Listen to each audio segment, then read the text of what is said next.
All right, welcome to another Vikings Vintage show. Today we're talking about best players in each decade. Uh, some of the good plays from that era. So it started off in the '60s up until now. Some players were good through generations, but they weren't necessarily the best player through the '60s and '70s or '70s and '80s. But we'll get into it. Vikings, let's win this game. Score Vikings, on a lemonade.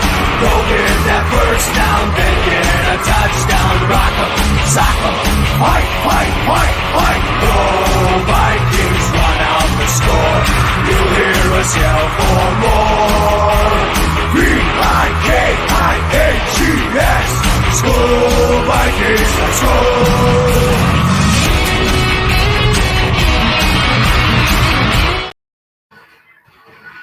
Okay. I love that opening. Best one. Best one I've heard so far. Yeah. So, hello, Sarah. So how do you guys want to do you want to start 60s? Yeah, let's start in the 60s. All right. So there's a lot of great players in the 60s. Yeah, and some of them roll over into the 70s. Of course, Fran Tarkington, Jim Marshall, Mick Tingelhoff, Bill Brown, Dave Osborne, Carl Eller, Gary Larson, Alan Page. So who would you consider the best, though? Between 61 and 66, I would say Tarkington. After Tarkington, the best? I mean, you got Tingle. Carl Eller's up there. Yeah. Carl Eller was a dominant defensive end. Mick Tingelhoff was there too. But it's weird because both their best players were on the line. You had Tingelhoff on offense. At the time, he was the best center in the league, one of the best. And Carl Eller. I think you'd probably have to go with Tingelhoff. That could be, Tingelhoff. Because he was good for a while. Yeah, he was good for years. I mean, we're gonna have players that cross over into other decades.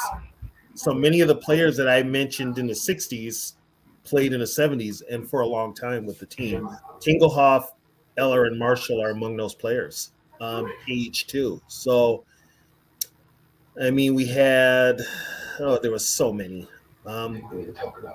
At the end of the 60s, our best player, I'm gonna say Carl Eller, between Mick Tingelhoff and Carl Eller.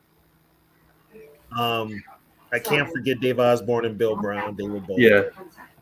Because I know, like I said, Tarkington left, so it's kind of hard to put him. Yeah, Tarkington got traded, so that changed everything. Cap got us to our first Super Bowl, but you still had the building blocks of that Super Bowl team, which were Ben Brocklin players. So yeah, I guess I would I say Tingelhoff. Yeah, because Tarkington was better than Cap. But Tingelhoff was solid. I mean, obviously the players that started the franchise, all those running backs, the receivers. Mm-hmm. I mean, Tingelhoff is.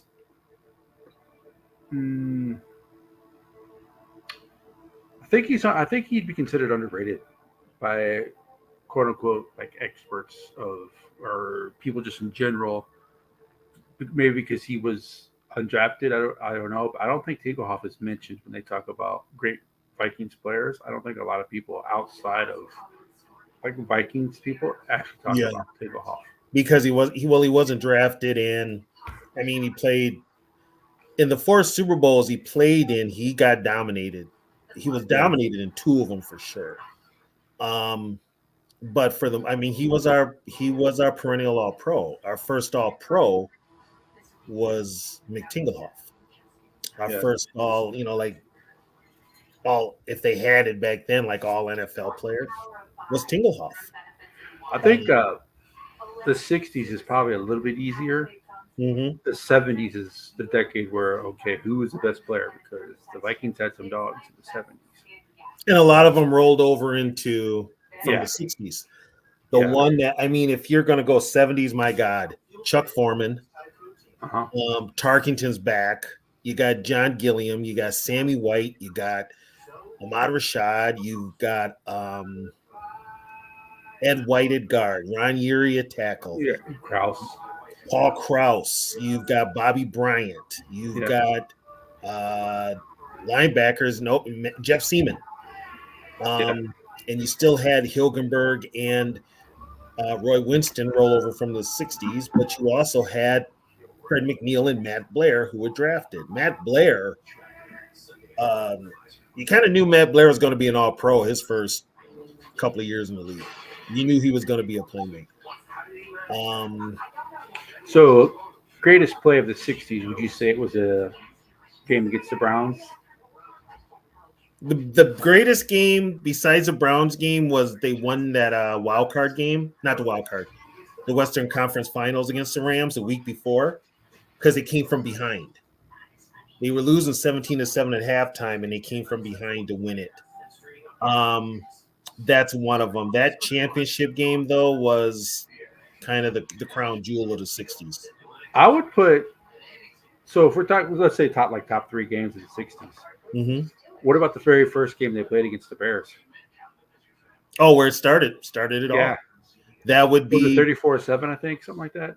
37-13. Yeah, I know they dominated the Bears. They only won Mm-hmm. 3 games that year, but that was, Yeah. Mike Ditka said that what's his name? He said he wanted to quit after that game, and George Halas didn't talk to the team at all on the bus after that game going to the airport. He didn't say a word to him. That would be well, yeah, let's make that number 1 because it was they played their first game and won. So that's always number 1, and then number 2 would be that championship game. When you yeah, when you end the decade the way you did with a trip to the Super Bowl, and you're one of the expansion, and you're an expansion team. You're like one of the expansion teams. That says a lot. It says a lot. yeah. A lot of people don't even know that they won their first game. In fact, it was against the Bears, which is kind of ironic because Mm-hmm. George Halas is the reason why they were an NFL team instead of an AFL team. Yeah. And then he ended up getting beat by his ambition of wanting to put the team in Minnesota. So it kind of bit him in the butt the first year that they were a team, that first loss of the season. There's kind of karma too because Yeah, the Bears probably figured they'd come in here and get a cakewalk for a win, yeah, and it was just the opposite. yeah, Just the opposite. And I'm sure, like we had talked about in a previous vintage, it was George Halas that wanted Minneapolis, we should say, in the NFL to take eyes off of the AFL because originally Minneapolis was going to have an AFL team. yeah. So it was just karma bit him in the backside, put it that way. And I think that the Texans, I believe, are the only other expansion team to win their first game as a team. Yeah, the Texans beat the They Cowboys. beat the Cowboys, which was the best ever. Mm-hmm. Yeah, they beat the Cowboys. Yeah, that was pretty bad too. It wasn't close, just like the Vikings. No, it was wasn't close. Yeah, I think you knew then and there the Cowboy mystique was gone. yeah, You knew it. You kind of knew it before, but it was still the Cowboys, so you gave them the benefit of the doubt. yeah. You knew right then and there that it was done. So the '70s,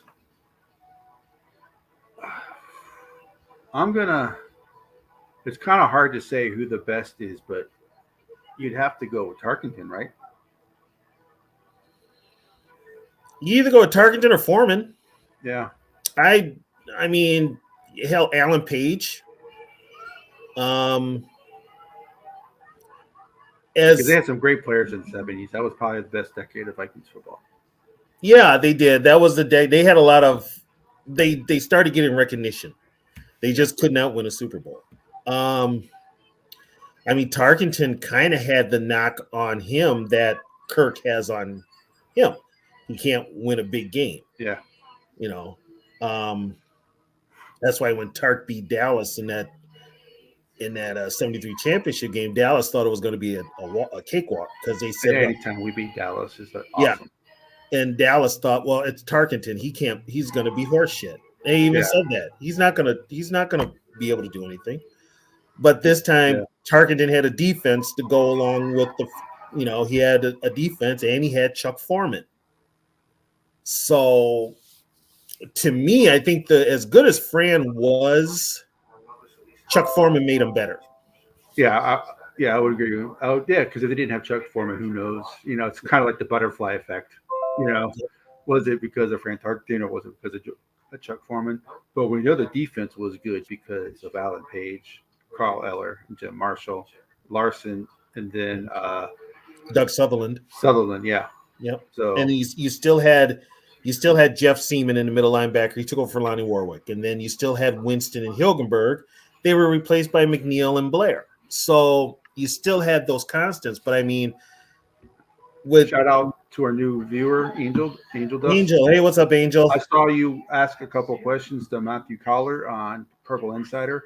He is probably really the only other Vikings content person who talks history, but he doesn't do it every week. We do this every week, Angel. So if you like Vikings history, you can also go back and look at our shows. Our very first show was how the franchise started, and just from on it, we talked about best players, undrafted free agents, first round draft picks. We've talked about a lot on here. So so if you want to check it out. Last week was kind of an off week, but yeah, we usually talk history on here. So so yeah, the 70s best games are also hard to figure out because it could be any of those championship games that they played in. The top game, the Rams game in the mud, I think it was the championship game in the mud. That was a playoff game. Yeah. The top game, though, technically that NFL championship game was played in 70, but it was part of the 69 season. The top game is got to be that game in Dallas. Yeah. In the 73 championship game because we were such heavy underdogs. We were heavy underdogs. And granted, the Cowboys, I think a couple of players didn't play. One was Calvin Hill didn't play. So that took away the running game. But I don't think he'd have been successful. I don't think he would have been effective that day. The Viking defense was just playing lights out that day. That's Grant Hill's papa. Yep. That is the father of Grant Hill. The game in the mud, the 77 playoff game against the Rams, heavy underdogs there. And the Rams beat us by what, 32 points in the regular season? Yeah, the regular season was it like 49-7? 35-3 on Monday Night Football. Yeah. So we went into LA, and of course the weather favored the Vikings. Yeah. So that's one. Another one would be the Tommy Kramer game, the comeback against the Niners. Yeah. That was the first time I had ever seen the Vikings rally from so many points down to win a game. First time ever. That many points. And then, they cakewalked through the division. The only team the division in the 70s was not. It was pretty much the Vikings and nobody else in the 70s. Yeah, the only team that gave us any kind of a game in the division was actually Detroit, which is weird. They were always like, if the Vikings ever faltered, Detroit was always picked to win the division. Yeah, because I think Packers won the division in 72. And I think they were the only team that won the division in the 70s other than Minnesota. Tampa Bay won it in 79. Yeah. So from 71, 73, 74, 75, 76, 77, 78, it was Minnesota. Yeah. So, Tampa, with the Leroy Selman, they went on that run. And they won it in 79, and they caught lightning in a bottle, as I say. But the Vikings were transitioning into the 80s. What up, T-Bass? T-Bass, what's up? The game you're thinking about with the shootout was a pure shootout with Doug Williams. That had to be 1980. Yeah. That had to be the Vikings won it, but that was a shootout, and that was at Met Stadium. Kramer threw for like 380, and Doug Williams threw for like 480. It was, but Doug Williams threw a couple of key interceptions down late in the game. So you're saying Foreman was the best player for the Vikings in the 70s? I'm going to say Foreman. Foreman, and I'm saying Foreman because at that time, in order to win in the NFL, you had to be able to run the ball. Yeah. And I'm not taking nothing away from Brown and Osborne, and we also had Clint Jones and Oscar Reed, but they weren't Chuck Foreman. And Chuck Foreman is a running back that would be successful today. Because he could catch the ball. Yeah. In the right offense, this is what made Fran's job so easy. And especially back then, because most of your linebackers were converted defensive linemen. So if you match up Foreman against one of those linebackers, he's going to win that every time. And give Bud Grant and Jerry Burns credit. They lined up Foreman all over the field to get those mismatches, and they worked. I mean, the man catches, 50, caught 73 passes and 75. And he's a running back. So I saw something today that there used to be called the toilet bowl, third place. Yeah. For the battle for third place. You're talking about the Vikings never played in that game, right? Yeah, we did. We played in that game. It was called the Playoff Bowl in the 60s. We played in that game against Dallas. 61 to 69, right? Or something like that. Yeah, whoever lost in the conference championships played in the Playoff Bowl down in Miami. We played the Cowboys and lost 17-13.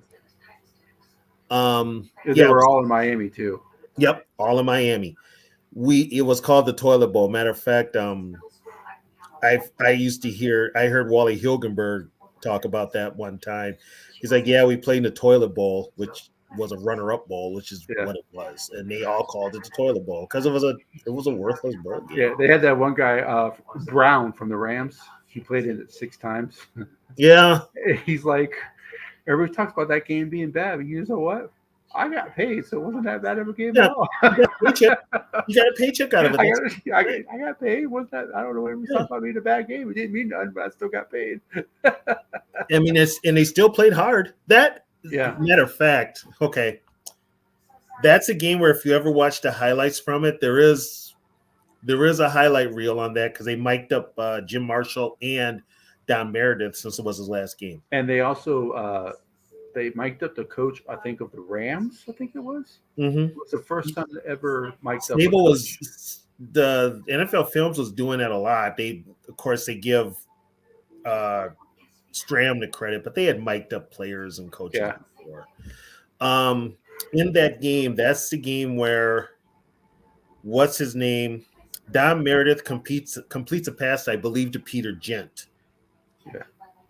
Peter Gent collides with Wally Hilgenberg, and they both go down. Well, Hilgenberg's out. Gent is on his knees, not moving.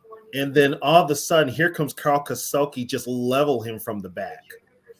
It would have been considered he would have got a flag for it. He probably would have got kicked out of the game for it nowadays. But that's a game where, and they literally were dragging Wally Hilgenberg off Wally was out. They didn't get a stretcher. They didn't get nothing. They were dragging him off the field. Like on a battlefield where they drag he's drunk and they're trying to get him out of the bar. Yeah, they're dragging him off the field. But they still played hard, like I said. Yeah, we didn't. Yeah, Marshall was important, but we're talking about the best player. Marshall was important for 2 decades. Yeah, he was the constant with the Vikings. He was captain. That's the most important. And I think back then, captain meant more than what it does today. Yeah, it did. It meant something. It meant you were a leader. It meant, for years the Viking captains were Jim Marshall and Grady Alderman. But then Alderman retired, and then it became Mick Tingelhoff. And then For special teams, it was Jim Lindsay and Bill Brown. And after Bill Brown retired, we didn't have a special teams captain until Keith Nord. And that was in what, 83? So Yeah. it was like 10 seasons without a captain. But yeah, Marshall was the constant. But the one that moved the barometer for the Vikings in the 70s was definitely Chuck Foreman. Yeah, he changed the offense. He once again, teams had to figure out where they were going to line up Chuck Foreman and then who was going to cover him. Yeah. That was the main thing, who was going to cover him. Because he also, with him being a threat, running the ball and catching the ball, Right. it also opened stuff up for the receivers as well. Right. And also him being able to run the ball. You still had McTinklehoff, but then now you had all pros, Ed White and Ron Yeary. So that helped too. So Chuck brought the Viking offense into the 70s and kind of helped the 80s because that type of offense is what Bill Walsh used with the 90s. When did Bernsey start calling the plays? He always did. He always did? Yeah. He always did. Yeah, he was always the offensive play caller. So he was obviously able to adapt to different players as opposed to some coaches nowadays. The Vikings, historically, the Vikings have always used, Bud Grant has always used his right, Bob, the A and B circle. He always used his running backs as wide receivers. Everybody could catch. Bill Brown could catch. Osborne could catch. Everybody could catch, and that was their offense. Chuck, if you were going to play for Bud Grant, you were going to play running back, you had to be able to catch the ball. Going to this comment right here. Well, Bill Walsh gave Jerry Burns credit for the West Coast offense. Yep. So Roger Craig in that offense is his version of Chuck Foreman. So that's actually a very good comp. About Roger Craig. Craig and Foreman are very similar. Yeah. Very similar. Craig had the high step. Foreman had the spin move. Yeah. Both were excellent out of the backfield. Excellent pass receivers. And believe it or not, both of them could block. They could block. They were complete backs. And I saw this on X. How either one of them are not in the Hall of Fame is beyond me. Yeah. And the thing about Roger Craig is, here's another thing about Roger Craig. I don't know how many players in NFL history can say this, that he never missed. Every year he played in the league, he made the playoffs. Yeah, he never missed a playoff, including the 2 years with the Vikings. Yeah. Yeah, he never missed a playoff. It's kind of blows my mind how you don't put him in the Hall of Fame. I just don't get it. If you're not suspended, Sarah, you're not trying. Yeah, Sarah, if you don't get suspended, you're not trying that hard. What's up, Gary? But yeah, for the 70s is definitely Chuck Foreman. Yeah, I think I'm still gonna do Tarkington. I mean, because if you still have a bad quarterback, if you still have a bad quarterback, none of that stuff's gonna work anyway. No, but here's the funny thing: when we got Tarkington back in 72, he didn't look any different from the Tarkington that left in 66. So, the offense turned the corner they really turned the corner with Foreman. Did Muncie get in trouble? Yeah, Muncie for drug use. That's probably why he's not in the Hall of Fame. Yeah, for drug use. Muncie was a Viking when he retired. He was a Viking, and he was going to face a suspension for drug use, and he just retired. Is your birthday on Friday, Sarah? What are you, 25, Sarah? But yeah. So of course they had all those, the 3 Super Bowls in the 70s. Of course, if they would have won them, those would have been the 3 greatest games. If they had won at least one of those Super Bowls, there would have been a different look at them.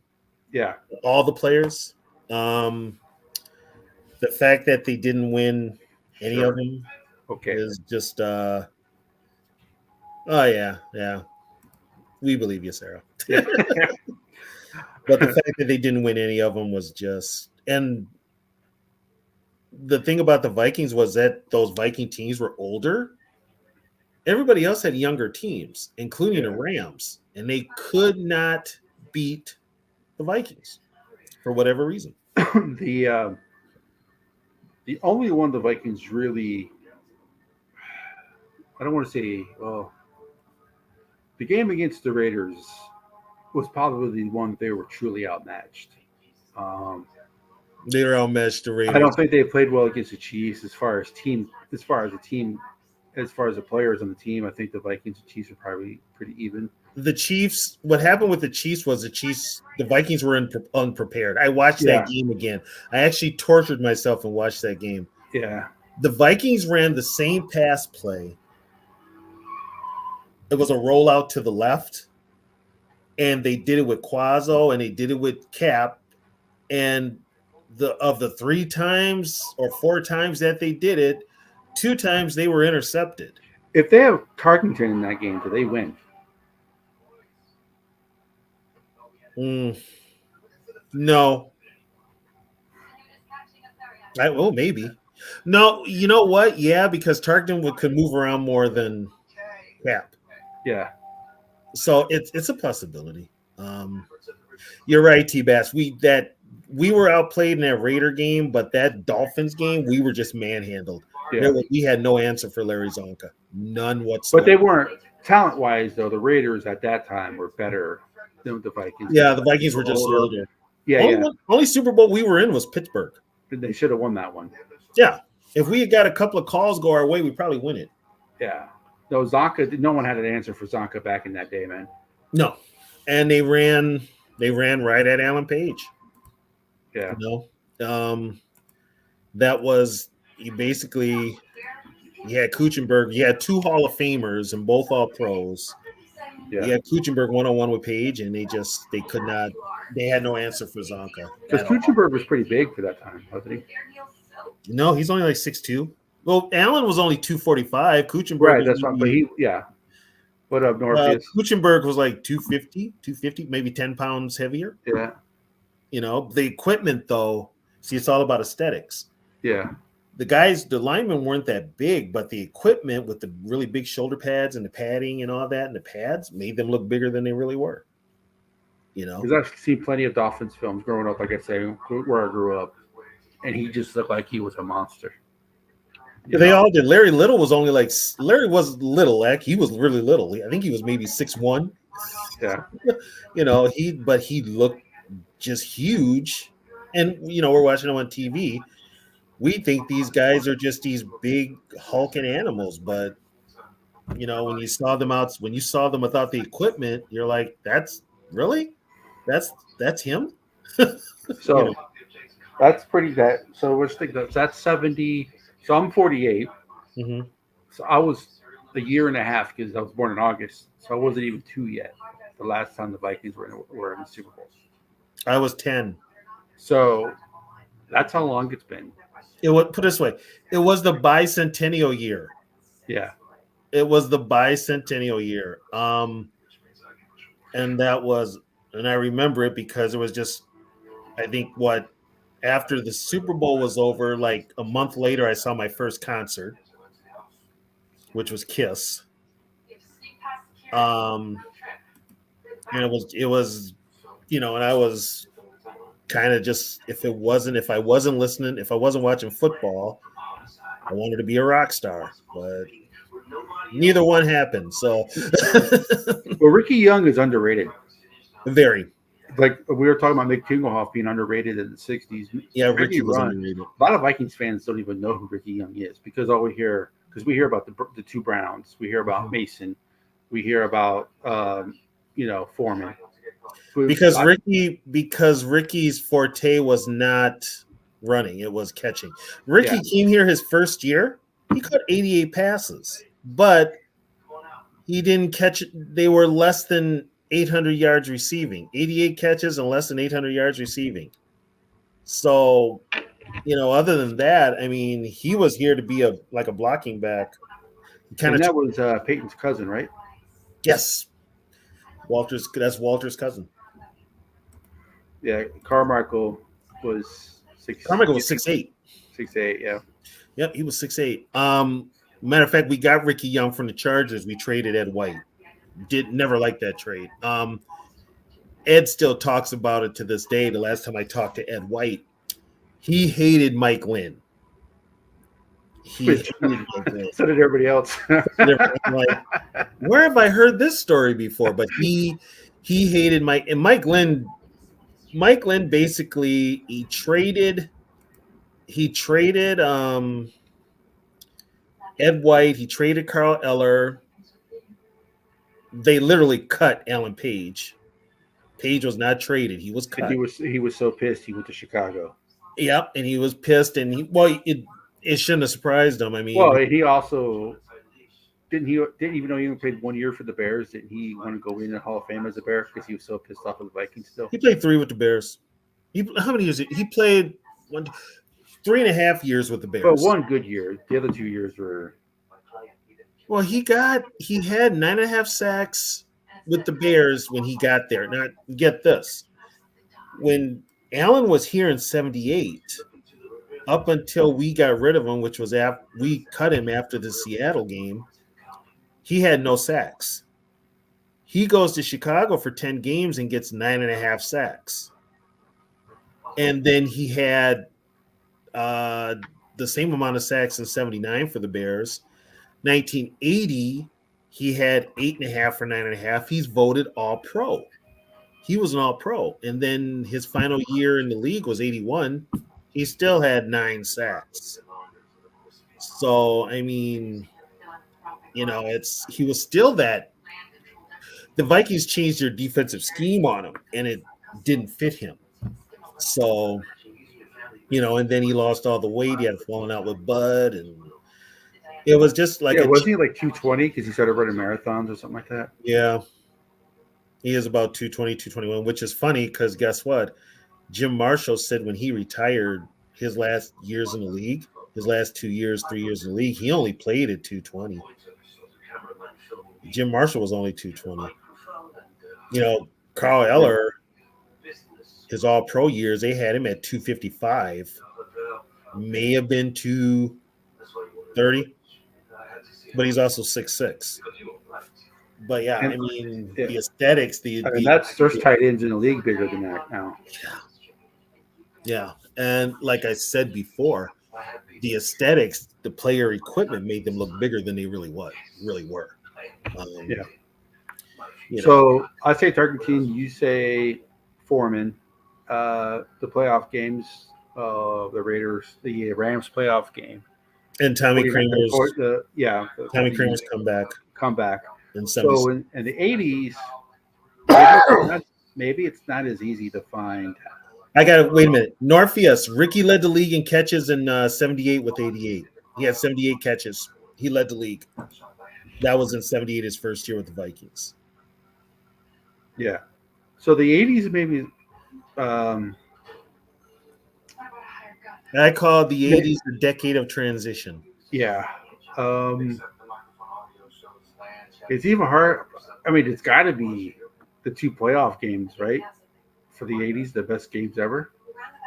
The 89 against the Saints and 87 against the Niners. Both, that 87 run are the 2 best. As far as playoff games go. The 41-18, was it against the Saints? What was it? 44-10 against the Saints. Right, and then the 200-yard game, right? Then the next week they beat San Francisco 36-24, and then they lost that championship game to the Redskins, 19-10 to the Redskins. And that was a 200-yard game by Carter, right? Mm-hmm. Which is still a record. Yeah, the San Francisco game. Yeah, that's a record. 227. Yeah. Here's I mean, you can make an argument for Chris Dolman. His first couple years weren't that good, but no. But once he got on a roll, though.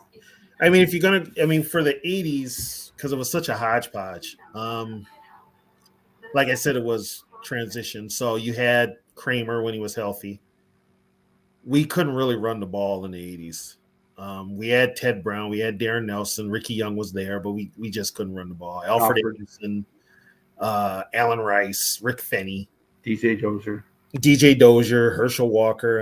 I don't even consider Herschel Walker a Viking. I don't even mention him.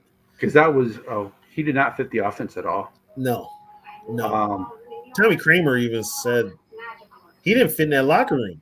Yeah. They didn't want him. You know, they brought him in, and that was a Mike Lynn move. And, you know, and that was, I mean, Lynn had signed a bunch of the old USFL players when the league folded, like Anthony Carter and David Howard, and guys like that. And I mean, Anthony Carter was got to be it, right? Because he was with the team pretty much the whole time. He was the only one who wasn't like a hodgepodge. He was the only consistent. Yeah, he was the only consistent. We got him in or Jordan. Oh, Steve Jordan. Yes, Steve Jordan. Steve Jordan. When the USFL folded, we got David Howard, Keith Millard, a couple other guys. I remember Jarvis Redwine, but mostly as a kick returner. And Gary Zimmerman. We drafted Randall McDaniel. We had Kirk Loudermilk at center. Tim Irwin took over for Ron Yeary, who was traded in '82. You know, it was like I said, it was a decade of transition, but we were just kind of like defensively, we really had. But other than Dolman and Carter, it was kind of a revolving door. Yeah. Best lineman up until Millard and Dolman was Doug Martin. Yeah. You had the guys that were drafted, but Mark Mulaney kept getting hurt. Duck White got older. Randy Holloway had his moments, but he wasn't that dominant defensive end we were hoping for. And many of those guys got cut by Les Steckel. Yeah. You know, if Millard didn't get hurt, who knows? He could have been. Millard doesn't get hurt, he's a Hall of Famer. Yeah. Yeah, Millard doesn't get hurt, he's a Hall of Famer. Because back then, I mean, if he would have got hurt today with the injury he had, he would have been back on the field the next season. But back then, well, they asked him because he said he had already had, and this is counting college, he had 7 knee injuries. He had like 6 major surgeries, and by '93, he was just toast. He was toast. We also had Joey Browner. We also had Carl Lee, Reggie Rutland. We had Scott Studwell. Studwell took over for Jeff Seaman in the linebacking department. The other linebackers were mostly, I mean, they had Walker Lee Ashley, and, you know, we just had. Yeah, they Solomon, but he was only there for a little bit, you know. Yeah, and Solomon's biggest contribution was to the Walker trade. The Walker trade, and then they got Merriweather, right? I believe so. We got him in '89. Yeah. So we got him in '89. We got what's his name? Studwell. Studwell took over for Seaman. Yeah, and that was he was splitting time with Seaman in '80, and then we went to a 3-4. The first time around, we went to a 3-4 in '81, and no real success there. We didn't start getting a pass rush until Millard. Yeah, because Dolman didn't fit the 3-4. He was a 4-3 guy. Dolman was technically a linebacker. Yeah, he was supposed to take over for Matt Blair when Bud came back in '85. We were still a 3-4 team, and Bud implied a 3-4 because Tim Newton was a nose tackle. And then when Jerry Burns took over, brought Floyd Peters in, they went to the 4-3. And that's when they drafted Gerald Robinson, number 1. He was supposed to start, but he got hurt. Mark Mulaney got hurt. They ran out of defensive ends, and Dolman had been benched because he just wasn't getting it at linebacker. And he could rush the passer, but they wanted him to be a hands in the dirt, a 3-point stance. So they had to show him because he had never been a down lineman. He'd always been a linebacker. That's just comment right here. I think the Raiders are the only AFC team to win the Super Bowl in the '80s. Correct? '83. Yeah, it was the '80s was all NFC. Yeah, it was just the Raiders were the only team to win the Yeah, championship. and the Raiders only won, and the Raiders won both of them, 1980 Yeah, and 1983. yeah, In between that, it was San Francisco, Washington, and San Francisco, Washington. yeah. I just realized, Okay, yeah, so it's 81, and the 81 Bears, and the Bears, and the 81 Giants. 81 was San Fran because they beat the Bengals. 82 was Washington. 82 was Washington. Then Washington went the next year. They lost to the Raiders. Yeah, And then 84 was the 84 Niners. was the 85 Niners. They was the beat the Dolphins. Bears. 84 was the Niners. They beat the Dolphins. 85 was the Bears. They beat the Patriots. It should have been the 86 Dolphins. was the Giants. They beat that was the They beat the Broncos. Broncos. And then 87 was the Redskins. They beat the Broncos. they beat the Broncos. And then 88 was the Niners. They beat the Bengals. They beat the Bengals. And 89 was the 49ers as well. They beat the Broncos. Yeah. So yeah. The NFC, there was like, because the AFC had dominated in the 70s. When the 80s rolled around, the NFC took over.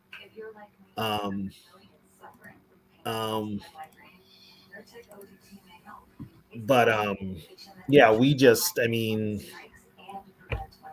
really didn't have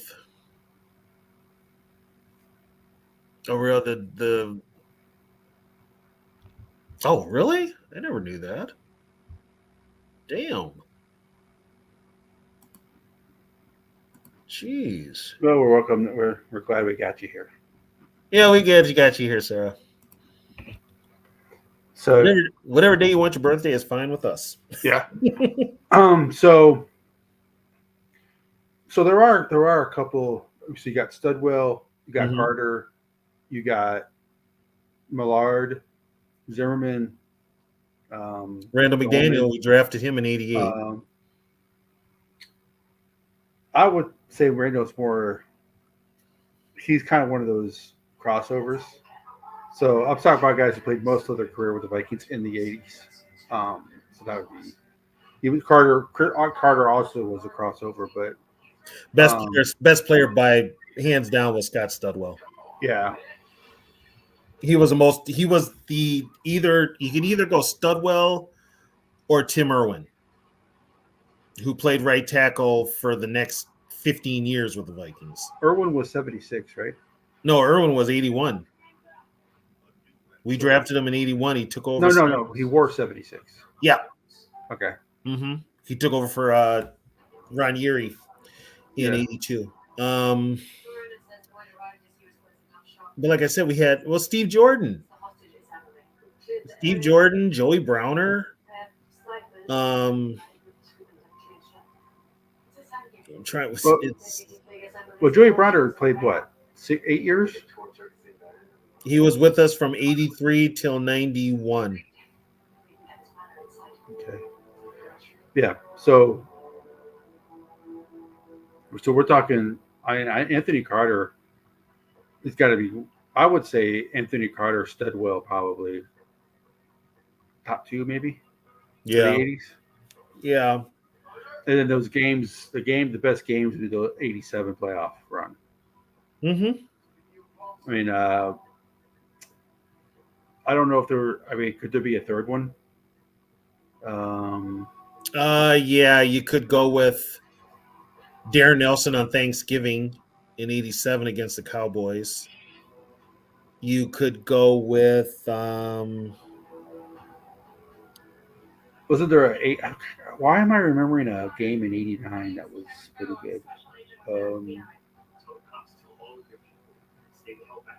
Was there a playoff? There was a playoff game in '89, correct?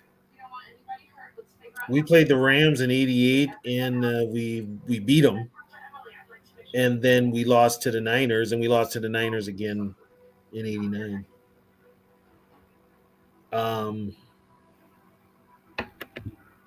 That's probably what you're thinking of. Okay. Because we lost to the Niners 2 years in a row.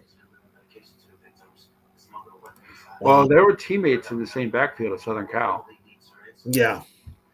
And Ronnie Lott, the reason why I think Ronnie Lott's considered great and Jody Browner isn't is, let's be honest, Ronnie Lott played for a better team.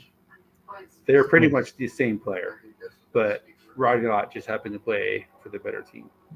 Yeah, and that's the only If you reason. flip They were those the two, same. if They you were the flip same those, player. if you flip those two, Joey Browner would be considered one of the best safeties ever, and Rodney Lott would be just considered okay because they were identical. They did the exact same thing. Yeah. Yeah. Yeah, you'd see they were just Joey even played on special teams. Joey Browner did. He even played on special teams. Yeah, Studwell was the constant. Played for both Bud, played for Steckel, and played for Jerry Burns. And the Vikings had 3 different coaches in the 80s, head coaches.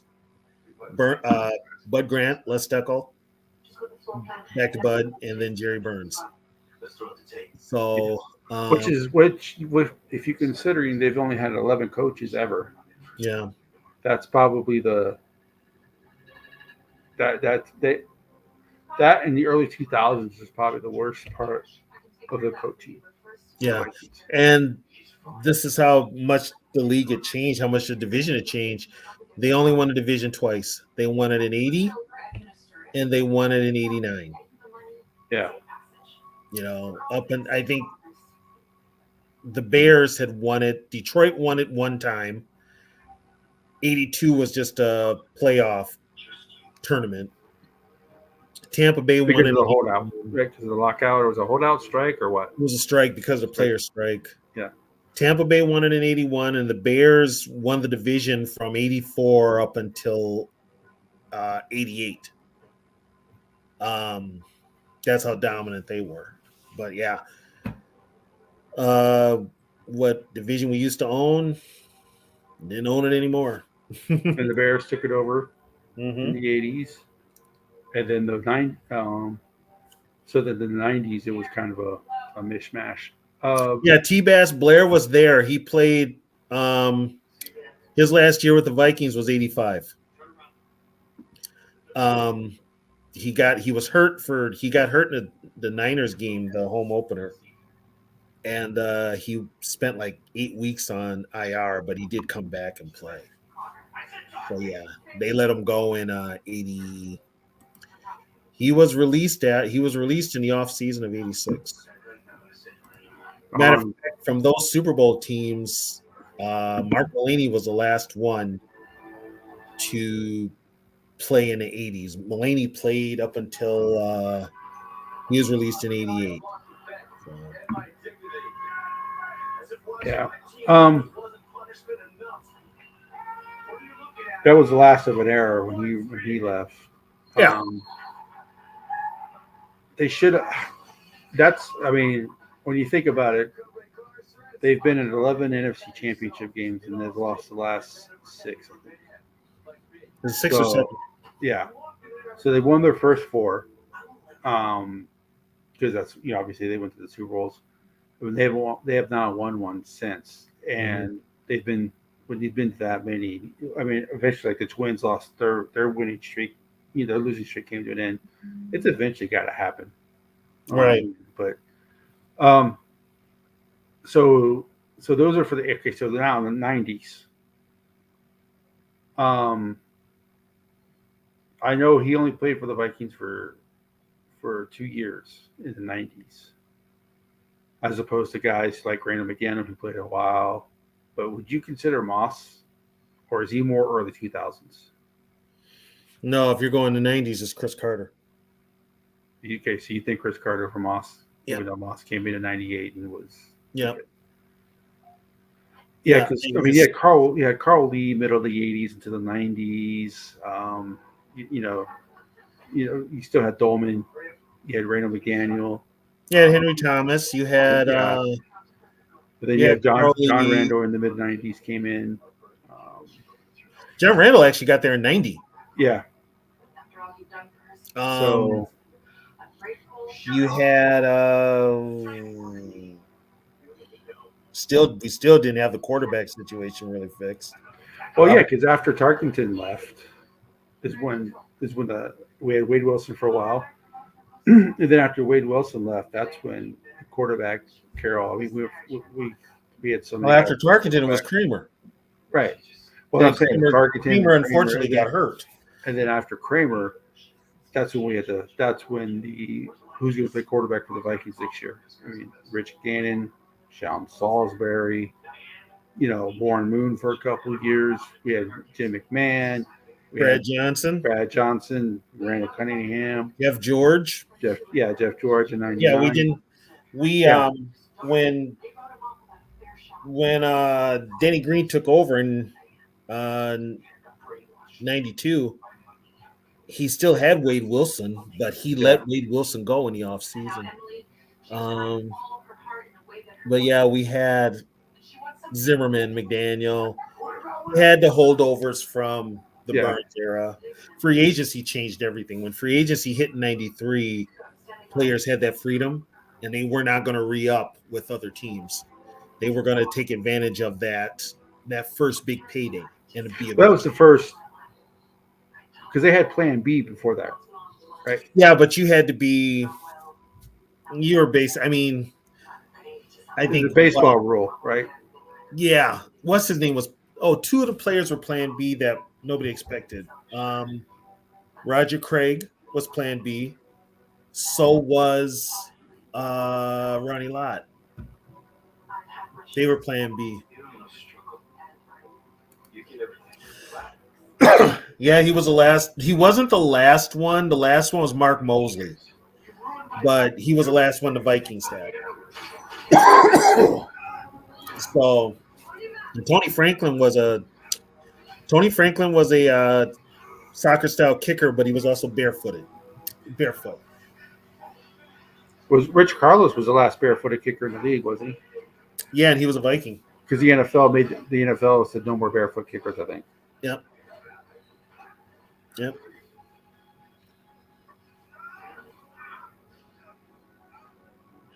I don't even know if the Vikings were really in on Montana. Montana wasn't as good as Montana was in college. I don't think a lot of NFL teams were that high on him. His size, they thought he was too small. Yeah, a lot of teams were not that high. And Montana says, you know what? I take it back.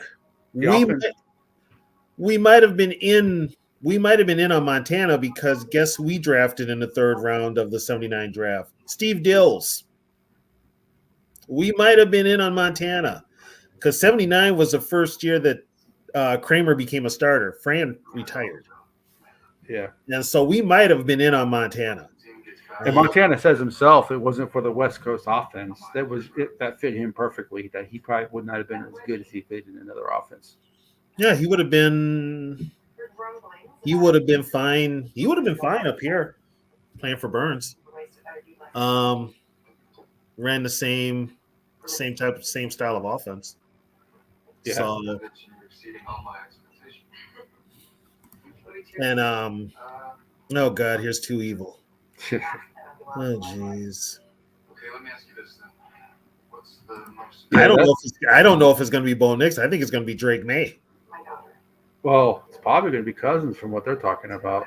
Kevin O'Connell and bite your tongue there, catch. Their comments at the combine. But so for the '90s, I think Randall McDaniel has got to be one. Randall McDaniel and John Randall, Chris Carter, Doman. Robert Smith.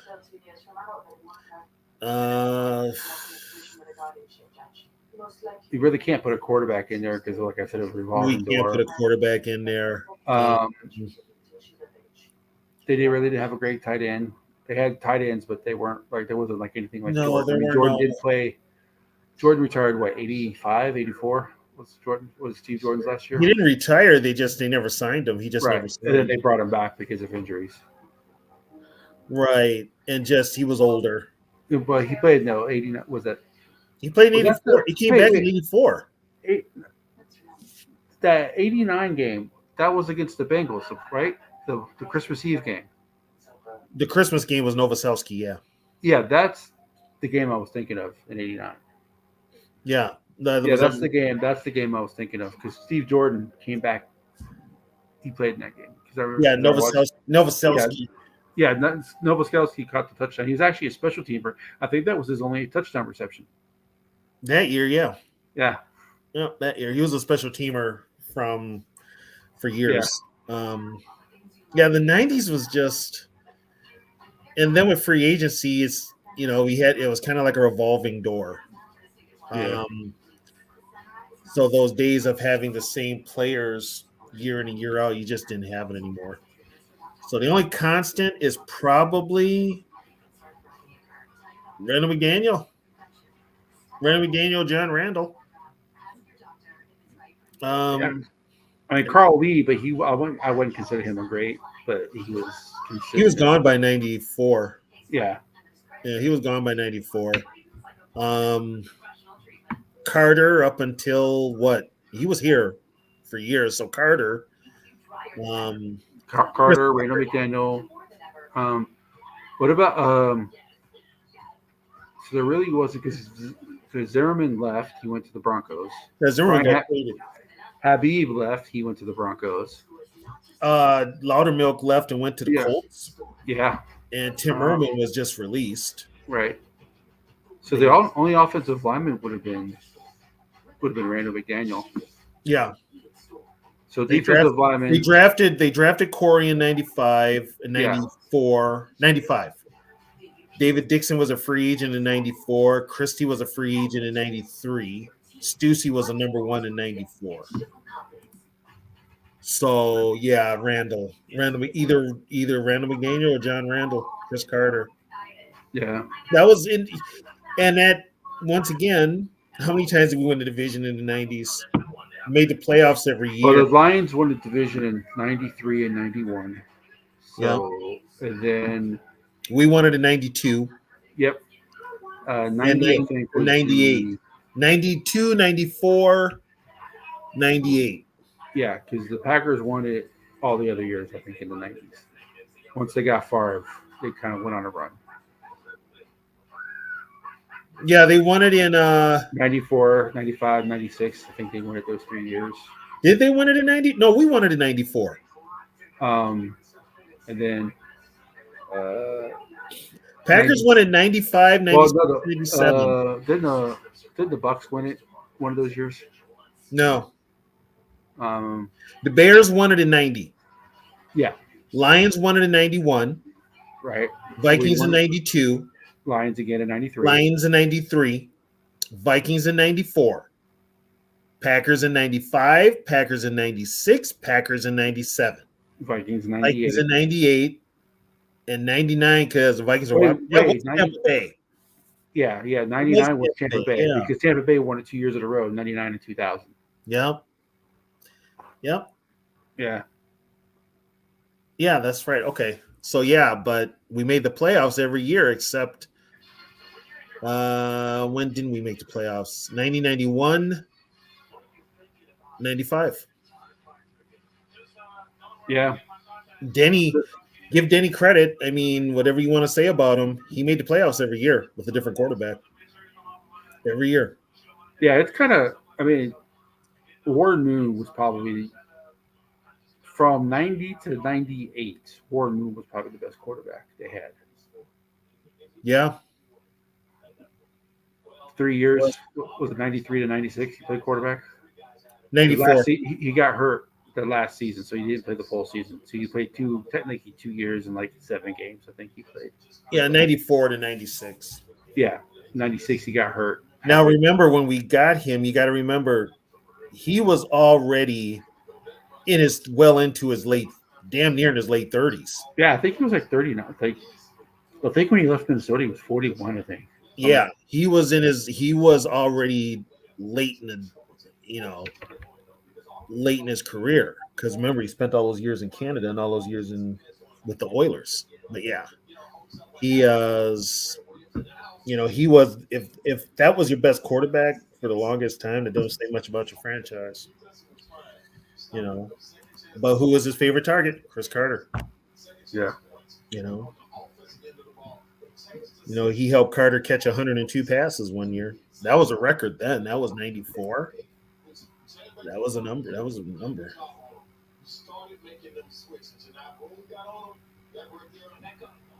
Yeah, I mean he did. He had a different quarterback every year.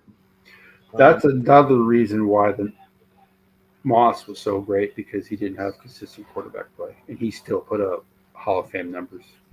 Yeah, he didn't get his assistant quarterback until Yeah, Dante. yeah. Norpheus, PFF. We don't know why PFS is taken as gospel because they don't know how the coaches want that play run. They just look at a play that was called and they look at it and they're like, well, this player was supposed to do this player was supposed to do that. But they don't know how the coaches want that play run. They don't know what the assignment of each player was. So PFF is a waste, man. That's the way I look at it. Yeah, but I mean, it's the best record, the best year we had was 98. The most memorable games, probably, well, that Monday night game with Randy Moss, the first one in Green Bay. Thanksgiving, Randy Moss. Um, the game we'd like to forget is a championship game. Yeah. you know, So but the best game of the '90s would probably be I think it's the Packer game in 98, the first game. well the Thanksgiving game too.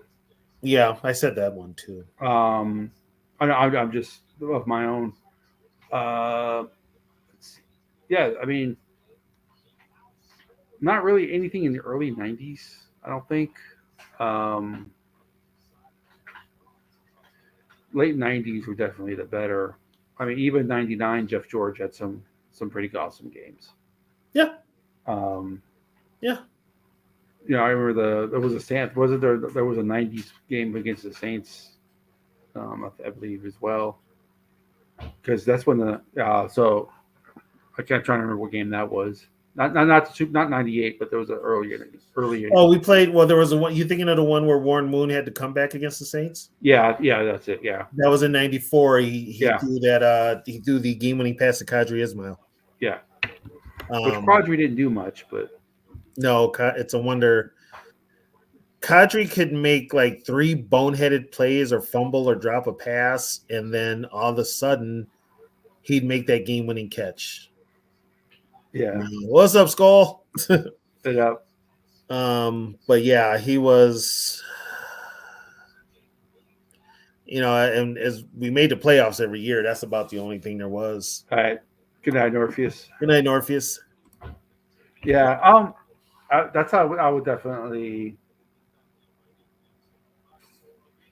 Warren Moon was probably the best quarterback in the '90s. I know Randall Cunningham had that great year. Jeff George had a great year, but Warren Moon's probably got to be the best quarterback they had in the '90s.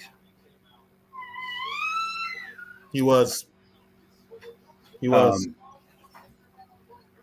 Now, was he the best player of the '90s? No, I think. No, the best for the Vikings, like I said, I'm going Randall McDaniel.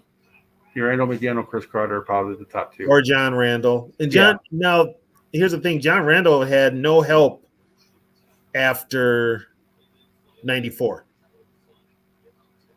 Because he still had Hank Thomas in 94, but he had no help from 95 up to until they got Ball. Until they released him. Well, then they moved him out to defensive end. Yeah. Because did he play defensive end or tackle for Seattle once he left Min? He went back inside. They moved him back to tackle. He got, you know what? He got 11 and a half sacks. Yeah. He moved back to tackle, got 11 and a half sacks, went to the Pro Bowl. Yeah, Holmgren moved him back inside. Denny moved him to the outside. Yep, Kadri Ismail. The missile. His brother was the rocket. He was the missile. It's more like a bottle rocket. Yeah. So, but yeah, when they got Randy Moss, I mean, and that was Randy Moss did more for the franchise. He sold out the seats. He got them on TV. They didn't have to worry about blackouts. We had a blackout problem here in the Twin Cities. Many of the games we didn't see, and the ones we didn't see that much were the ones that wouldn't sell out were Tampa Bay. Yeah. So it's like I can remember 4 or 5 games that were not televised here in the Twin Cities in the 90s. And this is in the 90s. So, and they but were good. So yeah, you know, yeah, so the '90s were not a bad decade for Minnesota. They had a couple bad years. That was it. right. Um, But there was I lived up here for it. There was a disconnect because when they couple reasons they hired Denny instead of Pete Carroll, and there was a disconnect because Denny was doing his own thing. Denny wasn't a holdover from the Bud Grant days. yeah. So he was completely different in how he did things and how he treated players and stuff like that. And they weren't used to that up here. Well, he's definitely a player's coach. Yeah, and he got a lot of blowback for it. A lot of it. And a lot of it was from KFan. A lot of it was from a couple of the DJs that are still on KFan. So he had I mean, that. if Dennis Green's Different not the head dynamic. coach, Randy Moss is never a Viking. Exactly. Exactly. Yep. So you got to look at that because he was the player. Jeff Diamond the GM, but he didn't make all the decisions, right? Denny had a lot to do with him. Yeah. Denny got control of that. And I think when Red McCombs bought the team in '98, that was another thing too. Vikings had no ownership in the '90s because uh, Mike Lynn resigned in the middle of the '90 season because the Herschel Walker trade didn't work. He resigned. So we Well, didn't have a real owner. the definitely the Vikings winning the Super Bowl because my wife and I make more than that a year. So Well, see, I'm a broke dude, so I know that 50K is looking pretty good right about now. Yeah, that 50K is looking pretty good. So I want to see them win a Super Bowl, but yeah, I'll take the I 50K. gotta eat. Yeah, But yeah, yeah. We didn't have. I mean, we and that's didn't have. mainly because of the fields that we're in. I'm in IT. My wife's a nurse, so that's Mhm. you know she's the But best nurse ever. Yeah, I mean, it just the '90s were like kind of a like I said, the '90s was a real transition. Was another transitional decade for the team and the direction they wanted to go. Um, even if you offered me $1 million, I'd rather see the Vikings win the Super Bowl. I'll take the mill. I'll take the mill. I ain't gonna pass up no money. You're So, like, I may not die happy from the Vikings winning the championship, but I can probably still die happy. but at least I could travel to Vegas and drown my sorrows. Yeah. Yeah, the dome was another one. The dome was not. Well, since they've been indoors, they haven't won anything. No, no. And here's another thing: they've only had one. They've only hosted one NFC Championship game since the '70s. That was '98. All the other NFC Championship games have been on the road. Yeah, and that's their fault. That's their fault. They can't win home field advantage. You know. They Um, al- they always they always seem a way to be good enough to be the second or third seed, but they always make a mistake. well, here's a funny thing. Even if we did play outdoors, especially here in Minnesota, the weather is so hit and miss. I mean, like this year, we didn't really get a winter. We Yeah, got like 14 degrees right now with no snow on the ground. I mean, this is weird. Um, but depending on what's going on, I mean, yeah, you could either get a snowstorm or you get rain or you get sunshine. I mean, we could have a playoff game up here and it could be 14 below or yeah, 50, 60 degrees above in January. So yeah. it, So now, early 2000s. It's Moss. It's not even close. Up until 2005, yeah, it's Yeah. Moss. So from 98 to 2005, it's Moss and Moss only. There's no, I don't care what other players played on the team.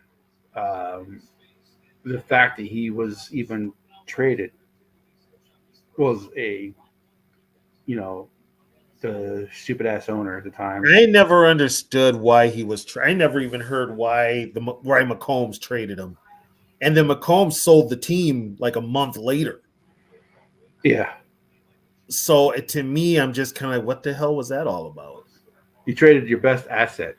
Yeah, you trade your best asset, and I don't know if he had a contract coming up or what, but you trade him and then you sell the team, And then you get Troy Williamson and Napoleon Kaufman. right? But The hardest hitting linebacker in the NFL. I remember when he said that was it was the 2000s started out, and when we lost that championship game when we Yeah. got shut out. The whole dynamic between Denny and Red McCombs And changed. then the next year, losing to Arizona, final week of the season. That was in 03. So That it was in was 03. So that was in Tyson's second year. But I mean, Tice only got the job because he was the spy right. for the Well, McCombs. I mean, is Red McCombs the worst owner?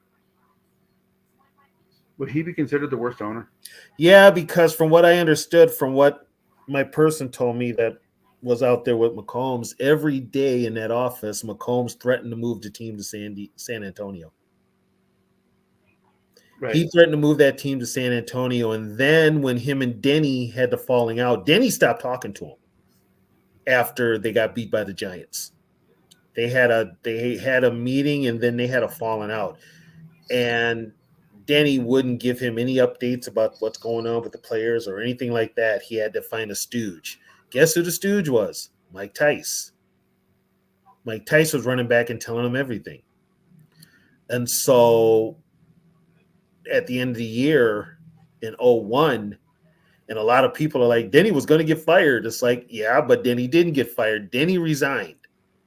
There's a difference between getting fired and resigned. Denny said, you're not going to fire me because I resigned. You can't fire me because I quit. Yeah, you can't fire me because I quit. So guess what? You took that power away from him. McCombs didn't have that power. So Denny resigned, and of course they made the interim coach Mike Tice, but and plus Tice was cheap as hell too. He didn't have to pay cheap Tice as hell, and he was a stooge, and he got the gig. And then McCombs wouldn't spend any money on the team. No, he wanted 100% public funding. I don't think he didn't want to put any money. He didn't want to put any money into a new stadium. Yeah. Yeah, he didn't want to put any money into a new stadium. Like, how the fuck you gonna do that? Yeah. He wanted us to pay for it. But at least the Wills paid for 85% of the stadium. At least the Wills paid for most of it. And here's a kicker: if he was going to move them to San Antonio, guess where they would have played? The Alamo Dome. They were going to play in the Alamo Dome. Dome's better than the Metrodome. Yeah. I've been to both stadiums. The Alamo Dome is better than. At least you can fit at least 4 or 5 people wide in the concourses. Yeah, the Metrodome, but the Metrodome, like I said, was built on the cheap. There's no troughs in San Antonio. They're regular bathrooms. But San Antonio is still trying to get an NFL team.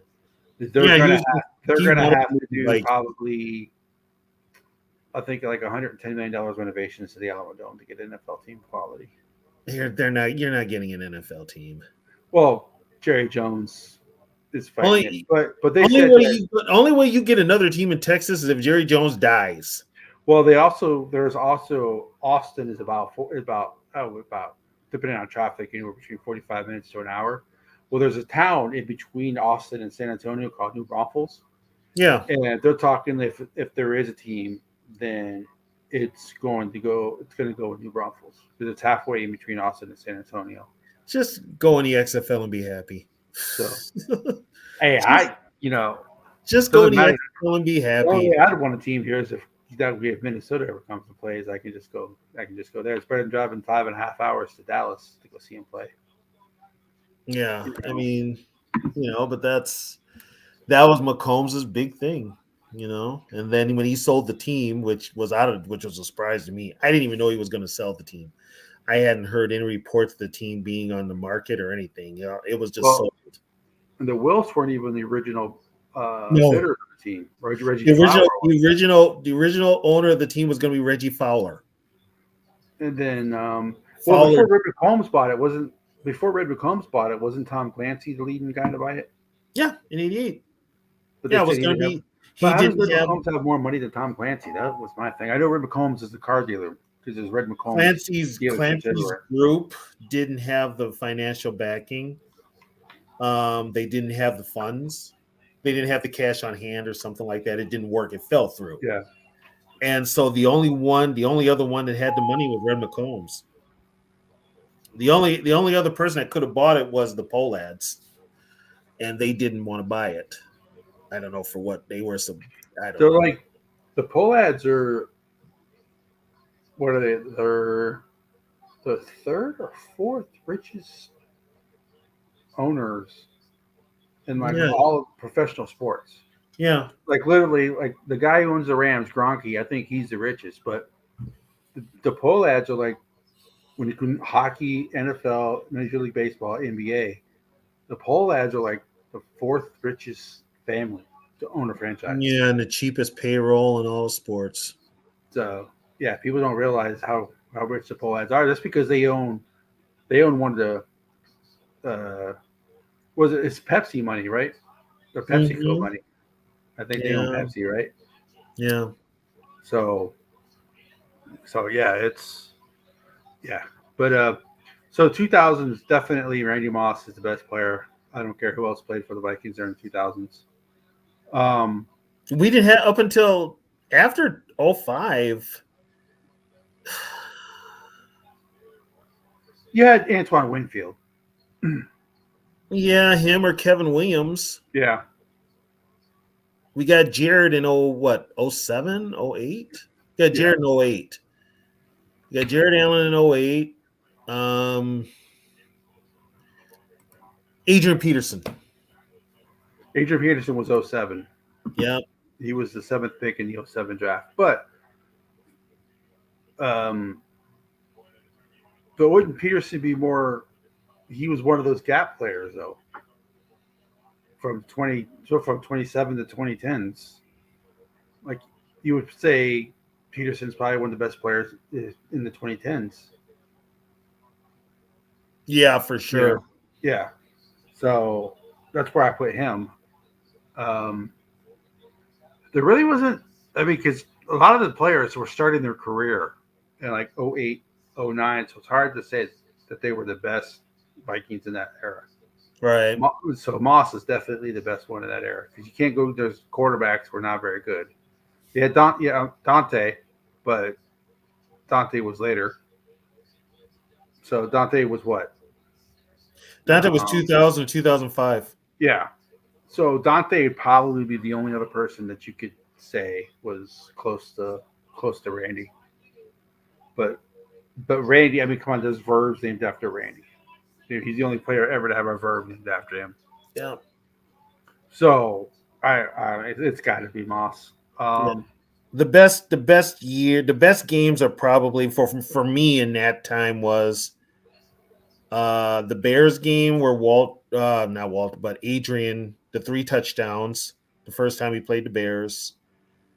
Um,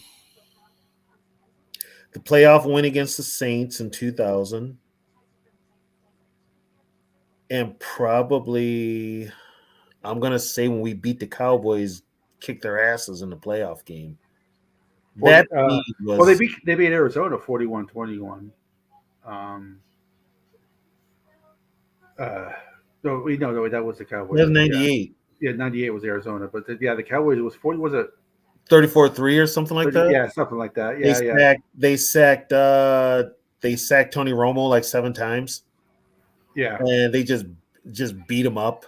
Um, that was probably one of the better games. 2009. I mean, that was a year they got far. So, um, Yeah. That year stands But out. his 2010 was so bad. I'll tell you what, the 2010 started out miserable. Yeah. They were bad. And then 2012 they made the playoffs. But then they lose. And then 2013 was Leslie's last year. I mean, it was just 2013 was bad. That was probably one of the worst years in Vikings history. That 2013 season. It was just they bad. blew leads and they lost 10 games that year and they blew leads in 8 of them. Yeah. They blew leads in 8 of them. But I mean, and it started out bad because guess what? Childress got fired in 2010 because he cut Randy Moss. He brought Moss back in 2010 to Wilfs did, and then he cut Randy Moss. Yeah. You know, I don't even know if he even gave an explanation as to why he cut Moss. It was the food thing. I heard, but he never. I know what he said when he like in a press or anything like that. He never said what was the reason, but yeah, it was the he bitched about the catering, and plus, remember they had lost to the Patriots the week earlier, and he was just kind of basically saying how much he loves Belichick. Well, I mean, Belichick compared to Brad Childress. Yeah, and that pissed off Childress too. But yeah, and then Leslie comes in, and unfortunately, Leslie. Now, this is the reason the Vikings don't want to get a quarterback now is because of what they went through with Christian Ponder. Yeah, but you can't live in fear like that. I wouldn't, but when you've got an organization like we do, Yeah. And then you get Zimmer, and Zimmer has good years. So Peterson from so Peterson would be the next great, even though he fumbled a lot. There's nobody he can compare to Peterson. Right. When did Peterson leave from here? the 2010s? Did he leave here in 2016? Trying to think. Because that year, so 2017 was Latavius Murray and Dalvin Cook, right? Yeah, he was here in 2016. Yeah, but he was hurt most of the year. Yeah. So 2016 was his last year. So you would have to put Peterson on there, even though he did cross decades. I mean, Stephon Diggs. I don't know. Kyle Rudolph. What about safeties or anything like that? Harrison Smith, but he's still playing. Mm-hmm. No offensive lineman. Daniil Hunter, Brian Robinson, Everson Griffin. Eric Kendricks. No. Anthony Barr. No. Maybe Kendricks. And then Chad Greenway. Yes. Chad Greenway. Yeah. Chad Greenway kind of crossed over too because Chad Greenway was in 2006. But yeah it's got to be Rudolph.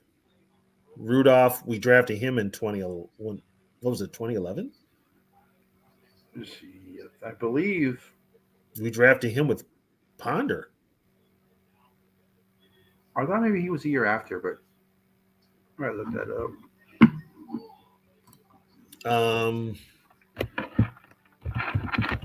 Yeah,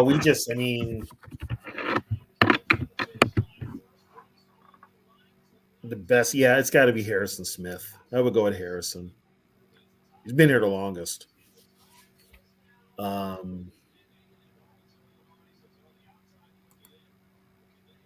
But I mean, you had Everson, you had Daniil was young, Brian Robinson.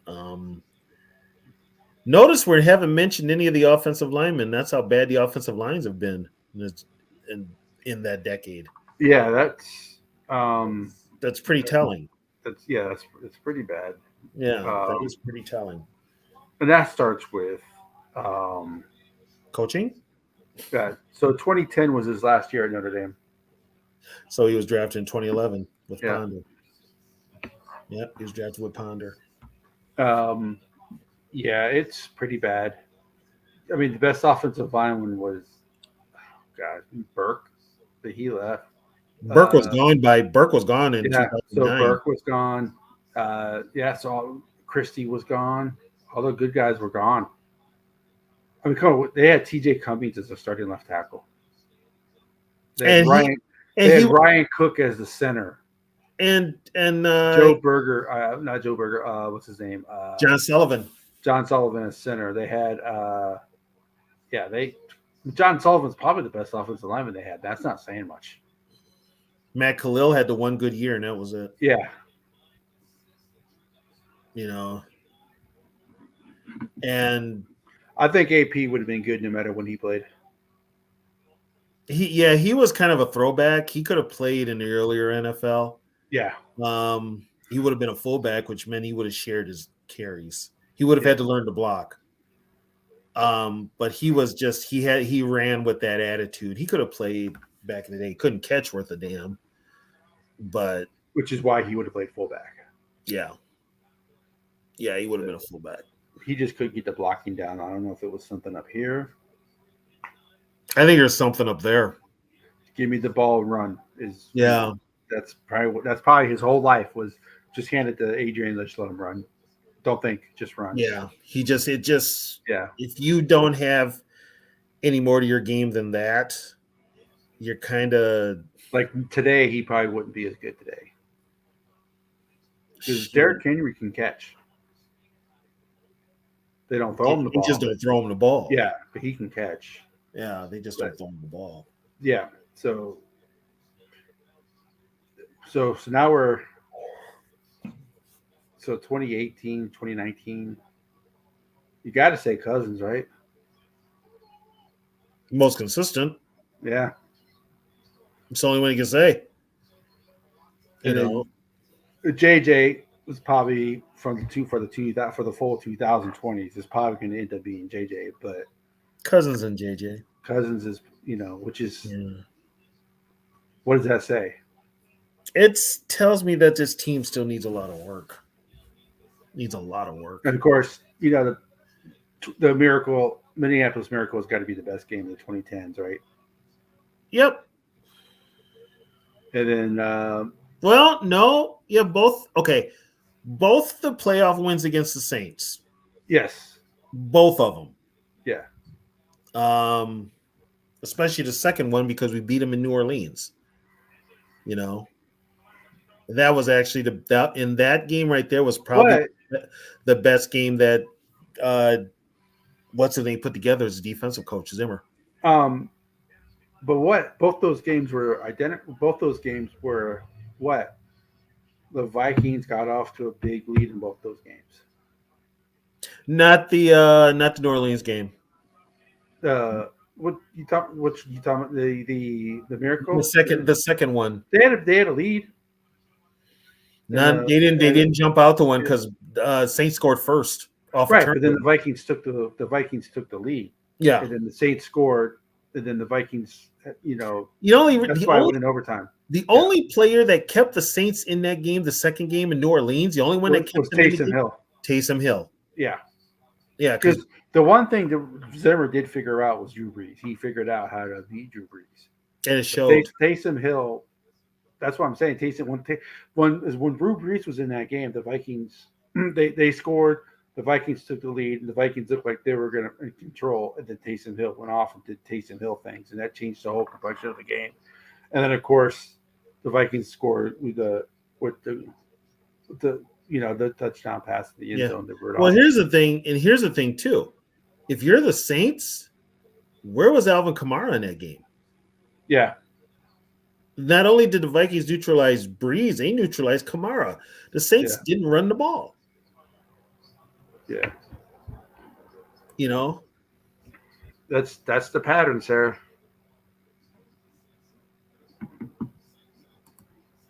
Shit, we got to make the playoffs. Yeah, so he wouldn't have had the numbers, T-Bass, that's for sure. Yeah. So basically, Cousins after all the Rudolph guys left.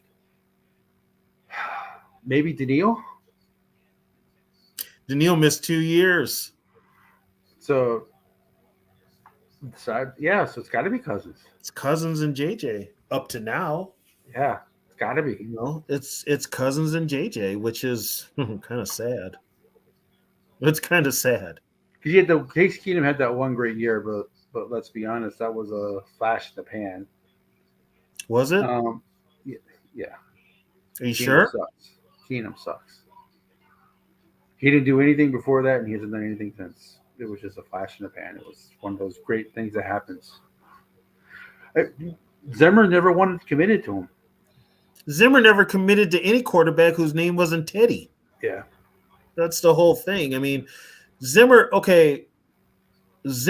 when you're a quarterback and you get your team to like damn near the number one seed, and you get no credit from your coach. Matter of fact, he's pointing out your one error more than your three good spots, but he's pointing out the errors. I mean, come on. That's on the head coach. Oh, I'm sorry. Yeah, Irv Smith. We forgot about Irv Smith. We forgot about him for good reason. Yeah. They never lose the. What made Zimmer like Teddy so much, Sarah, was that Teddy wasn't going to rock the boat, and Teddy Teddy listened, and Teddy was the quarterback that Zimmer drafted. That was he traded back up into the first round to draft him. Zimmer wanted a game manager as quarterback. Yeah, he wanted a game. He didn't want a guy who took chances. He didn't want a guy who wasn't going to put his defense in a position to where the defense. And he knew getting Kirk Cousins was going to cost somebody his job if it didn't work out. And he was right. It cost him his job. And he knew. Well, Sarah, they love Dak Prescott here. Well, Dak Prescott walks on water in Dallas. Yeah, Dak walks on water. He can do no wrong, and that's because Jerry props him up there. And Jerry's even though he has one of the highest interception rates in the league, but but Dak is probably going to cost McCarthy his job. Well, he's probably going to cost the Cowboys their salary cap. Well, but here's the thing, though. You get rid of McCarthy, guess who probably gets that head coaching gig? Well, then their offense is going to suck.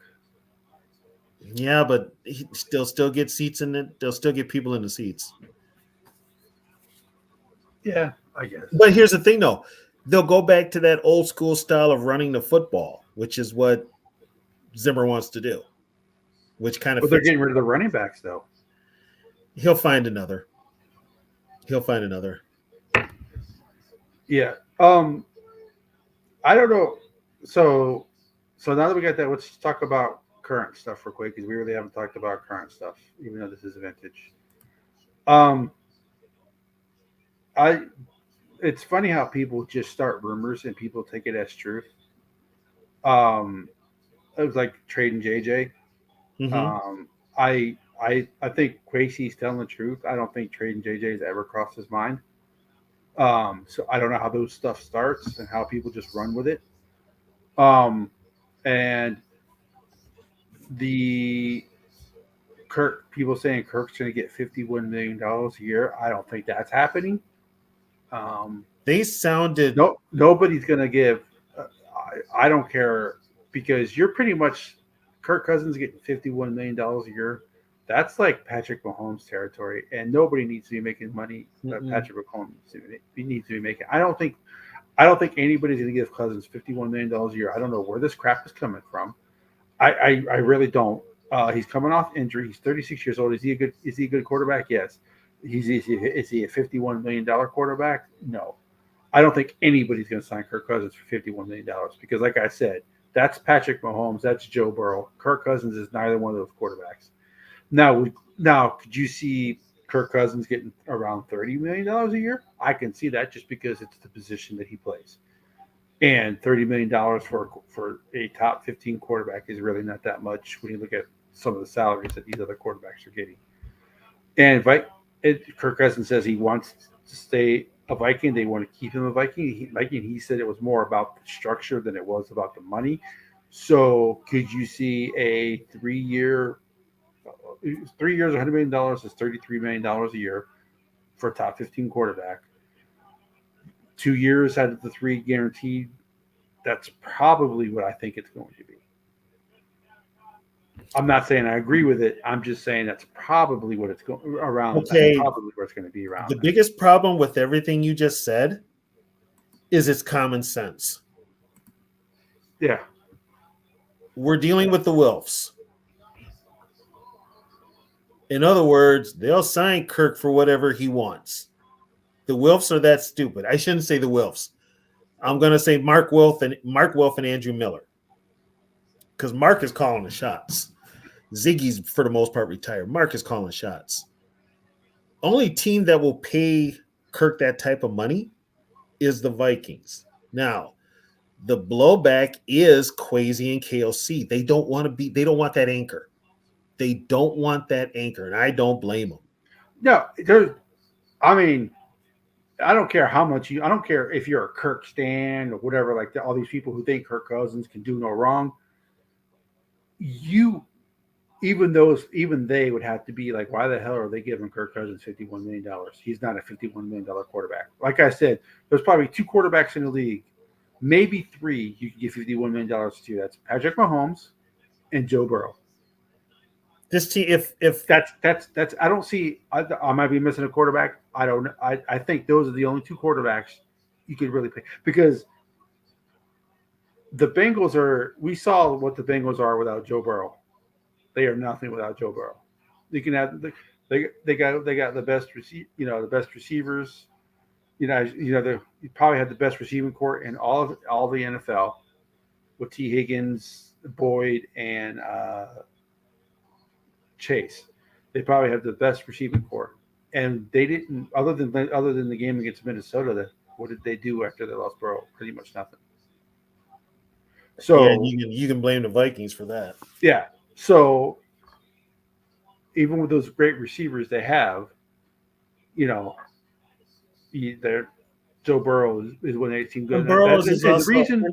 And the reason why Joe Burrow makes that team run is because the owner of that team is so goddamn cheap. You need someone like Joe Burrow to run that team, because they ain't going to get it from the ownership. And Burrow, they drafted him, and they're going to roll with him. And Burrow's much younger. Yeah. And Burrow has actually been to the Super Bowl. Yeah. Kirk Cousins can't win a goddamn division. So, it's well, first of all, if the Vikings are letting Kirk Cousins dictate who they take in the first round pick, then you got problems right there. That's on them. Yeah. You've got problems. And everybody, here's the thing. They didn't get a proven backup because Kirk is so fragile.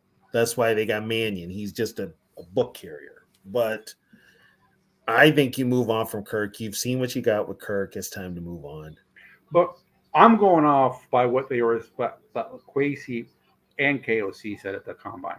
I don't listen to either one of those two clowns, especially Kwesi. They're good at double talk. That's why they were brought in. They can double talk their asses off. They'll tell you what sounds good and do the complete friggin' opposite. I'm still trying to figure out how the hell KOC got an A- as far as top coaches. Yeah, the Vikings they were first last year. They were second this year. Oh, and player destiny, and that's from the NFLPA. That's from the players. Yeah. So the Chiefs were first, which you can totally understand. Right. But the Chiefs were first and the Vikings were second. Last year, the Vikings were first. The Chiefs were a little bit lower down the list. But as far as like atmosphere, facilities, and stuff like that, the Vikings were the second best team. But a lot of good that did them on the field. Yeah, and which I can understand. We got new facilities and all that shit. But for me, Sarah, that's not what I got from the press conference at the combine. That's not what I got from Kwesi. Kwesi's full. That's why you don't listen to Kwesi. Kwesi's full of double talk. You listen. Okay, here's what you got to do, Catch. No, what I am, but I understand what you're saying. Right. Um, I I think if it's the $51 million a year stuff like that, he definitely ain't coming back. I think if it's reasonable, like I was saying earlier, then yes. But if Cousins wants 49, 50, whatever that, he ain't coming back. But here you also okay. Here's the deal. Quasi and KOC are doing the talking right now, right?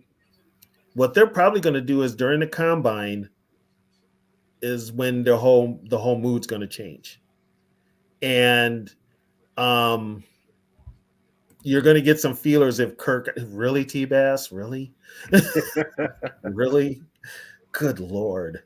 Um, I'm starting to think T-Bass's account has been hijacked by Two Evil.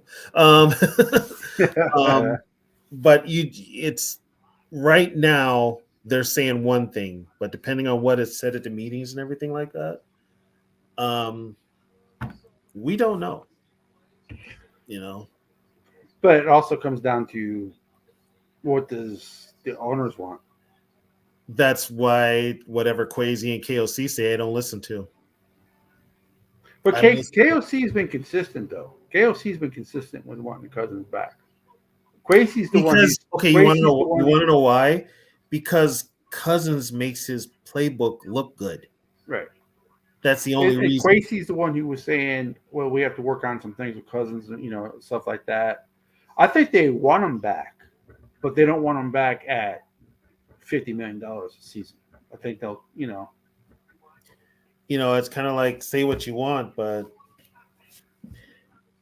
Kirk is. I mean, Kirk is Kirk. He is.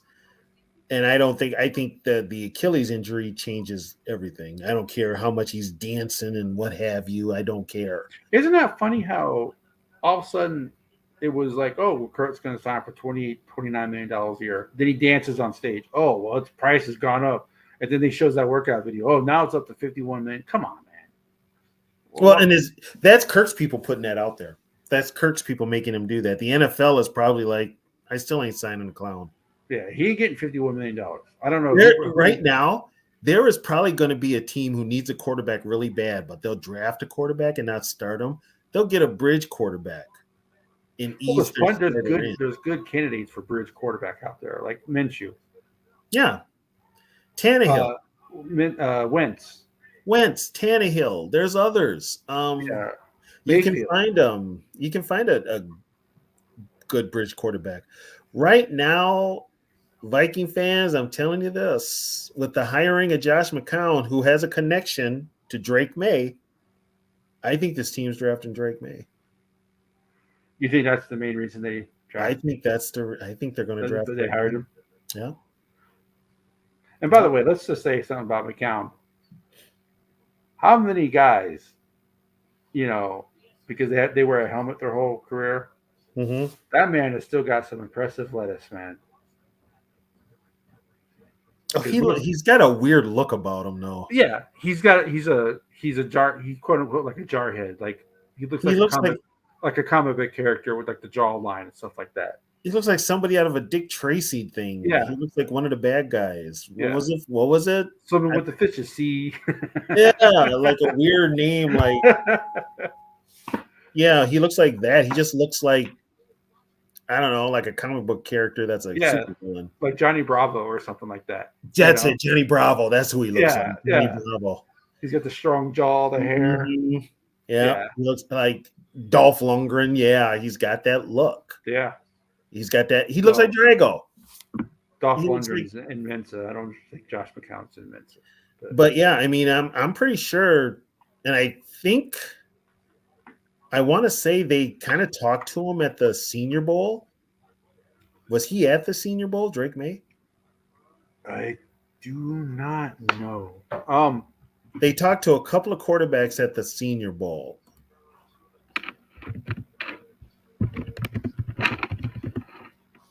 But from what I heard, Drake May's pretty smart. He's really intelligent.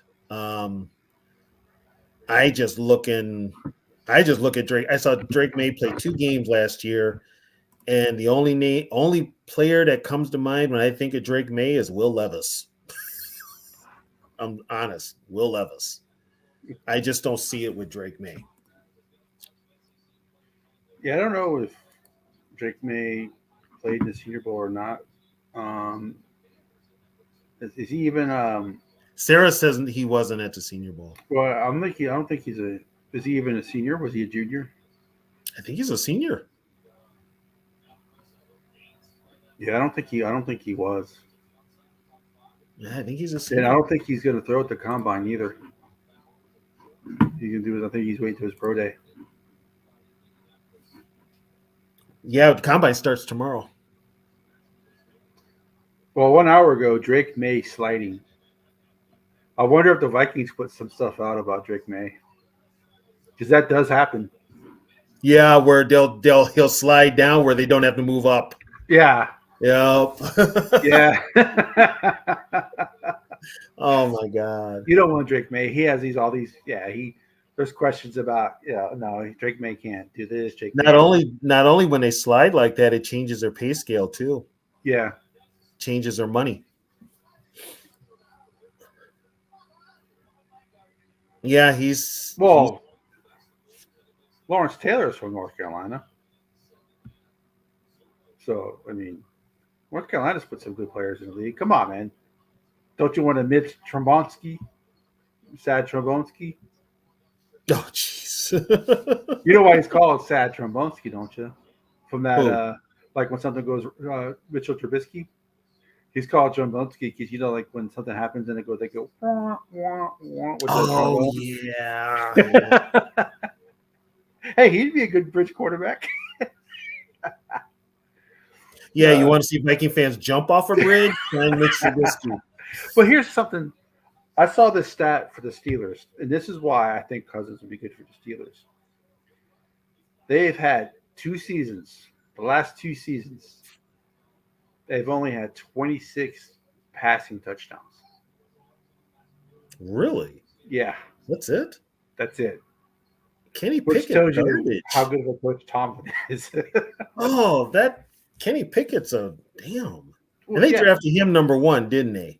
Not number 1 overall, but first round, yeah. He was a first round pick for him. He's garbage. Yeah.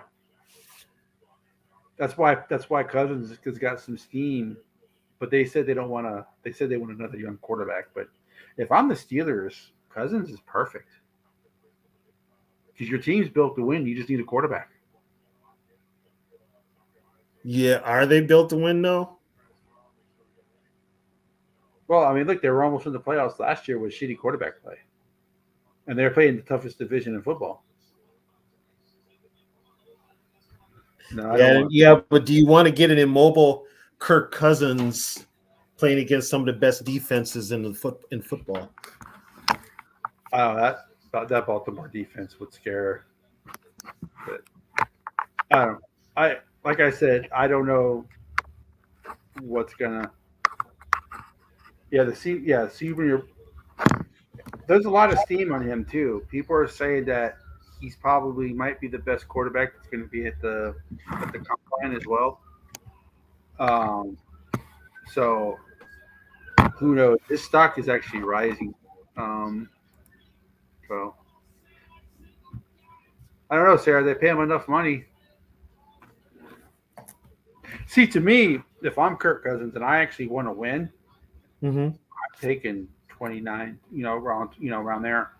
Well, here's a kicker now. Caleb Williams said he'll go to Chicago. So guess what? Where's Fields going?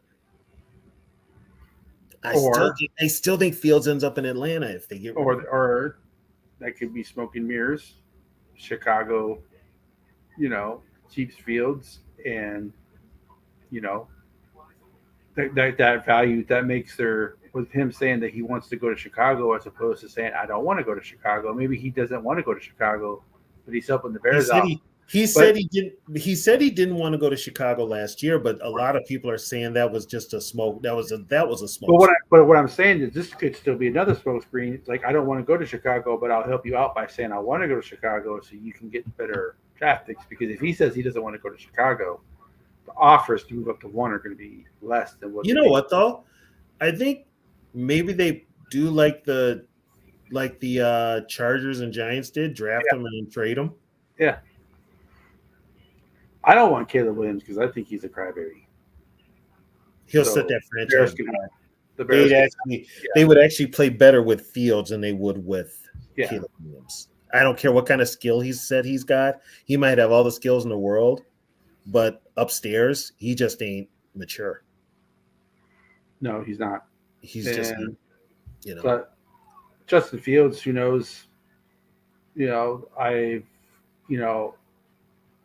Dolphins may trade for Fields. They're not happy with Tua. No, for some reason they're not happy with Tua. Yeah, for some reason they're not happy with Tua. I don't know if what's his name is going to make it. The coach, what's his name? McDaniels. Yeah, I don't know if he's going to make it. He might. Yeah. So we'll find out because this is the week where the illegal tampering, whatever the conversations happen at the combine. So we'll find out. T-Bass, I see what you're saying. I actually have been doing some after hearing everybody argue about him on a couple of shows. I had to see what's the big deal about him. You know what? I actually wouldn't be upset to the Vikings signing him. He'd be there at round 2. Yeah. Did the Vikings have a second rounder? Yes, they don't have a third rounder. He could fall to round 2. I'd actually be cool. They may with all this team around him, you may actually have to trade up, get him late in the first round. Last pick at the first round. He does something. Rattler climbs, May falls. Yeah.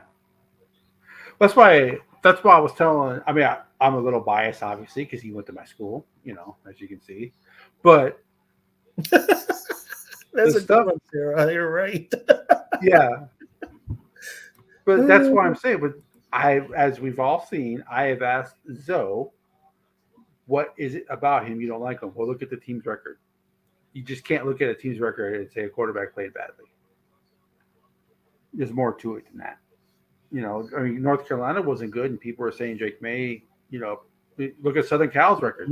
Southern Cal wasn't good either. Southern Cal. And here's the thing. Williams may have the talent. Williams just, like I said, with quarterbacks, you can look at physical, but there's that thing called intangibles. And one of them has those. And one of them is your brain. and Caleb with his little outbursts, his little moody things that he does, crying in his mama's lap after a lap. You do that in the NFL, buddy. It's open season on you. Drake May, I just didn't see it. Physically, I didn't see it. And he played like a really bad Gopher team. And he looked average. A quarterback like Spencer Rattler could have went to any school.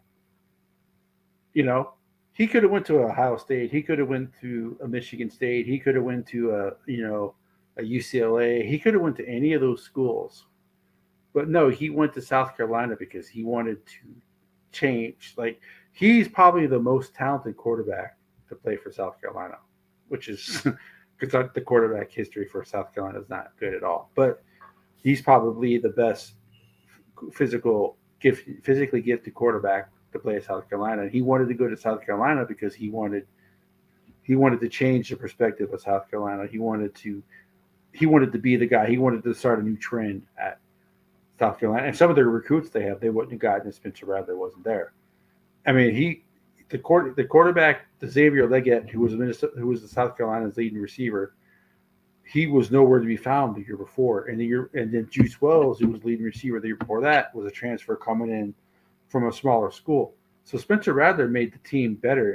If South Carolina didn't have Spencer Rattler, they would not have won 5 games.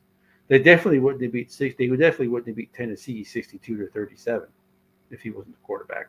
They wouldn't have beat Clemson at Clemson if he wasn't the quarterback. So he beat a top 5 team on the road.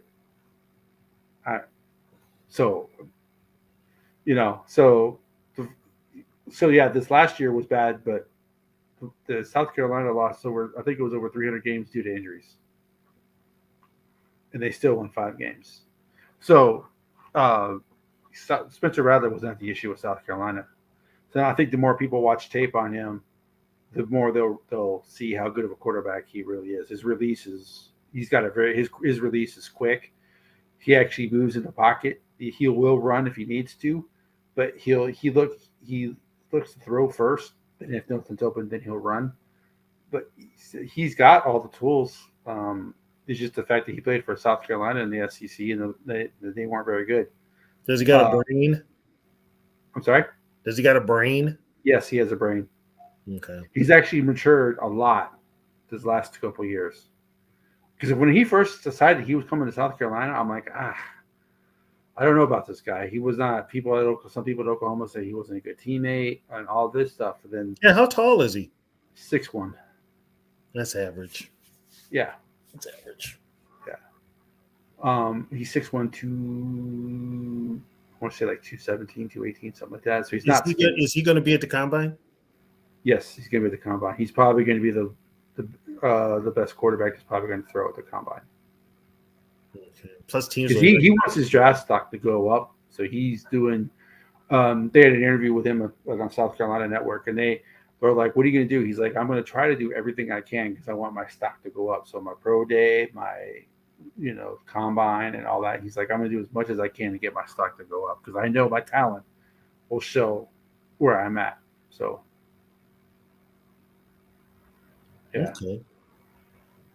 So I would love for them, maybe sign bridge quarterback like Minshew or something like that for a year or two, then draft, Rattler 32 in the first round. The more I think about Minshew, the more I'm on board because he's got that competitive edge. Yeah. He really does. He's got that edge where he wants to win. Yeah. Look what he did with the Colts. Colts were not very good. And he almost got him into the playoffs. Yeah, he could rally the masses. Yeah. But like we said before, there's two factions with the Vikings. There's Kwesi and KLC, and then there's Mark Wilf and Andrew Miller. So, but I think what you do is you're going to have to pay Jefferson. You're going to have to pay Darisaw. You've got a lot of money coming up that you're going to have to dole out. So, you got to work on that defense. You're not going to leave that cupboard bare again for Flores and expect him to work a miracle. Well, they're talking about re-signing Davenport. So you're kidding me, right? No. Oh my God. So if they sign Davenport, does that mean they let Hunter grow? Not only Hunter, but one of them. Yeah. Yeah, you're right, Sarah. Then there's Grigson waiting to take Kwesi's job. Are you talking late 80s or are you talking early 90s? Because if you're talking about because Steve Tannehill was a quarterback in the early 90s. He had mullet, wore number 18. Where did Phillip Rivers go? Phillip Rivers went to NC State. NC State, that's what I thought. Yeah.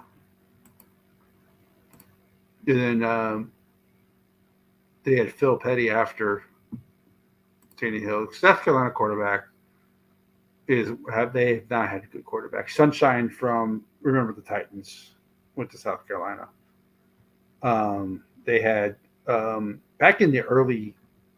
South Carolina's had some great players. Like Dan Reeves went to South Carolina. George Rogers went to South Carolina. Yeah, Rogers won the Heisman. Yeah, he won the Heisman over Herschel. Yeah, they've had some players, but quarterback is not one of the quarterbacks. When you think of great quarterbacks, they don't come from South Carolina. No, Connor Shaw is probably the best quarterback ever in South Carolina. He had three straight 11-win seasons. So, but he was not talent-wise. He's nowhere near Spencer Rattler talent-wise. So like I said, Spencer Rattler is probably the best pure passing, probably the best pure talented quarterback South Carolina's ever had. So T-Bass, I don't know if you're thinking of Tannehill or not. But yeah, Yeah, they do. Well, Flores is on a 1-year deal. He only signed a 2-year deal, so this is year 2 of the deal. So, And there's no excuses this year. If they bring back Cousins, there's no excuses because the coaching staff is the same. All coordinators are the same. well, there's only one. There's really only one coordinator, and that's KOC. Well, Flores is on, but the coaching staff is the same. Mm-hmm. They have a new QB coach, obviously, but we think that's for Drake May because there's a tie. But I I the defense is. I still think the defense needs more work than the offense. The offensive line is okay. It's not bad. It's not great. It's okay. You can work with it. Uh, KOC doesn't run the ball anyway, so it doesn't really matter who the running back is. The For the receivers are good. defense, you got a lot out of them, but guess what? They're not. That's Right. not sustainable. And Harrison Smith is probably retiring. Yeah. So you don't have a number one corner. You don't have anybody on the defensive line who could stop the run. You have one good linebacker in Pace. The defense needs help. So I think if they re-sign Cousins, they go all defense in the draft. Which there's some pretty good there's some pretty good defensive linemen in the draft. Yeah. A lot of us have us getting Verse out of Florida State. Well, I've seen a lot of new mock drafts, and they did a mock draft. Who was that? I can't remember. I saw the mock draft, but it was like the worst scenario for like it was a no trade mock draft. So if no one trades in the mock draft, it was by far it was the worst scenario for the Vikings because all the good quarterbacks were gone and all the defensive ends were gone. Wow. So what did they do? Draft a guard? I can't remember who they took for the Vikings, but it was like something that you wouldn't. I think they took a corner, but yeah, but it's like all the quarterbacks were gone because they had the top 3 picks. The top pick was Harrison, Marvin Harrison Jr. Then it was quarterback for the Patriots in the so Williams was second, and then May was third, and then the Cardinals took the best offensive lineman, and then the 5th pick I think was quarterback. So like it was like the teams in front of Minnesota who needed a quarterback, like the Falcons, the Raiders. They all took the Falcons. They took a quarterback. Titans took the Titans. Titans need a quarterback. Yeah. So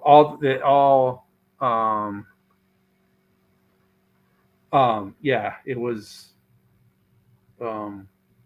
disastrous for the Vikings. So that could happen. So we got the combine here. We got the combine this weekend, and then the new season starts. What, March 13th? Yeah, that's when the Vikings have to make a decision. They actually have to make it on the 12th, don't they? No, they have until 3 p.m. They have until 3 p.m. on. They have until 3 p.m. on the 13th, on the 18th, to make the decision. Also that's when the new league year starts. They also got to make one on Harrison Smith too. Well, Smith could be he could be a June 1st casualty too. But if he doesn't retire. So I mean, it's a lot of stuff going on. I mean, I don't expect the Vikings to do much in free agency. I think they'll do just enough. They're not going to make any. They're not going to make any big signings. But yeah, it all depends on Kirk. T-Bass, are you talking about Todd Ellis?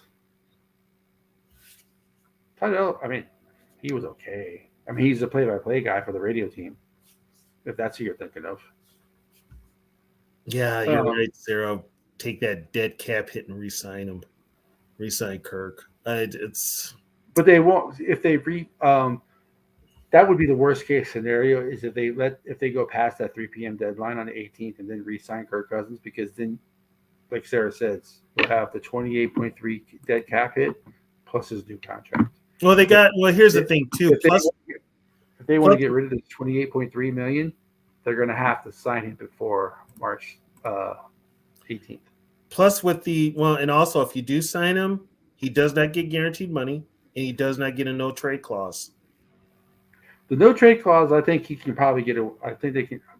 But like I said, Cousins says it's more about the structure than the money. I think he wants guaranteed. Cousins is full of shit. It's all about the money. Period.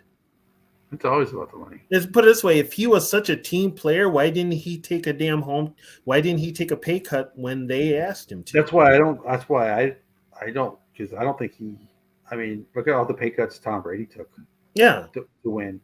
Yeah, you know? He's not. That's why Mahomes redid his contract. So all the good quarterbacks restructure. That's why I'll tell you. That's why Kirk.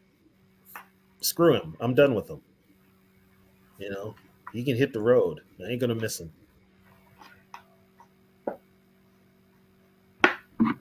Yeah, the Miami safety is good. Why would they? I don't know. It's been like another Jeff Metellus, maybe. You know, teams are doing that a lot now. No, you're right, Sarah. That's just kind of like the thing in the NFL now. They get these safety hybrid linebackers, and they basically play them in the box. There's safeties that can play in the box. Well, it's kind of like the guy from Iowa, this corner from Iowa. Like they're going to give him a safety. They want him to move the safety, and everybody's like, and there's guys, there's staff analysts out there like, why? Yeah, it's just because he's white. The guy can play corner. I don't know why all these teams are talking about moving him to safety. It just has to be because he's white. He's got fluid hips. He has everything you look for in a corner, except for he's white. So they're like that. So he's like, that can't be the reason. This was a black. Maybe the Vikings. Maybe it was a black scout saying this too. He's like, just because the guy's white doesn't mean he has to play safety. The guy can ball corner. So who knows? Maybe the Vikings will draft him. Because the Vikings need help at corner. They need major help at corner. I don't trust Booth and I don't trust Evans. I mean, yeah, that's bottom line. Murphy, I'm not high on him either. Murphy is a good 2. I wouldn't mind having Murphy as a 2. How much does Xavier Howard want? Xavier Howard would be the number one corner on this team, and he's played for Brian Flores. He's a free agent. He can't ask for much. Right, and he's played for Brian Flores. Yeah. You have to find something. That's when he was good. That's when he was at his best, is when he played for Flores. Mm-hmm. And he's a veteran. Yeah. In veteran leadership. So having Flores, Blackman, and Murphy as our corners next year, I can roll with that. But this team needs a whole new front seven. That's why if you bring back Davenport, you're scraping the barrel. You're scraping the bottom of the barrel. Bringing back Lowry. Oh, God. Mike Lowry. No, sorry. That's my bad boys coming out. My Martin Lawrence. Those would be the first 2 I'd get rid of. And they're both. I think Harrison Phillips is okay. He is what he is. He's not, but I mean, he's not. You don't have a pass rusher. You lose Daniil. Right. Oh yeah. Actually, you're not going to have a pass rusher if you lose Daniil and one of them, because those were the 2 that gave you the best pass rush. Right. So the best pass rusher would be Pace. He's a linebacker. But he would be the best pass rusher if they lose those. Yeah, and that's not saying much. On the team right now, he would be the best pass rusher. Yeah. Yeah, it's just you don't have a defense. Yeah, you're right. That's right. We need to get a Target defensive line. It's not even Walmart. It's more like Aldi's. Kmart. Yeah. Kmart Blue Light Special defensive line. Thank you. It's bad. You know, the only dependable Phillip, and teams don't run anymore. And when they do run, they find success. But still, that front seven is horrible. Is the only reliable one they have. Yeah, and that's not saying much. You know, they got. I love Kyrie's Tonga, but he's a backup. He's a career backup. Yeah, he's a career backup. This team needs to go back to a 4-3. I'm just going to put that out there. They need to go back to a 4-3 defense. Wait, is that Flores' decision, or do you run what the head coach wants to run? No, that's KOC. He's stuck with Yeah. Donatel's deal. See, here's another reason why they can't pay Cousins, because they pretty much are gonna. They're going to give JJ He friggin' said half. that they've said that he's the best Yeah, receiver / player in the NFL. So he's gonna get he's a going to lot get of money. He's gonna get a lot of money. he's going to get the king's ransom. Yeah, He's going to he's get gonna reset the market, as they say. So, and I think other receivers are waiting to see what JJ gets. He wants Tyreek Hill money. Well, he's better than Tyreek. Well, you know what? JJ needs all the money he can get after he done knocked up the old girl.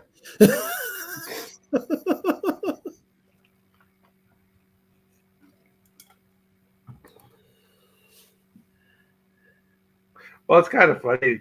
Yeah, People that's say, true. oh, T-Bass. like He kids, would. he's like, oh, Kirk Cousins works hard. He's, it's all about details and stuff like that. I'm like, yeah, but he doesn't come in on Tuesdays. Like, and like Sarah was saying, what's his name went off on him? Alex Boone. That's a bunch of BS. Well, aren't Well, you know what? black babies aren't they kind of light skinned when they're born, Tony? Well, Sarah, JJ's not the darkest brother in the world either. And his girlfriend's white, right? She looks white. She's got some ethnicity. And aren't black babies kind of whitish when they're born anyway? For like the first month or so, like lighter than what they would be when they grow up. Yeah, but that baby looks like it's gonna be light skinned anyway. JJ's not. He's not that dark of a brother.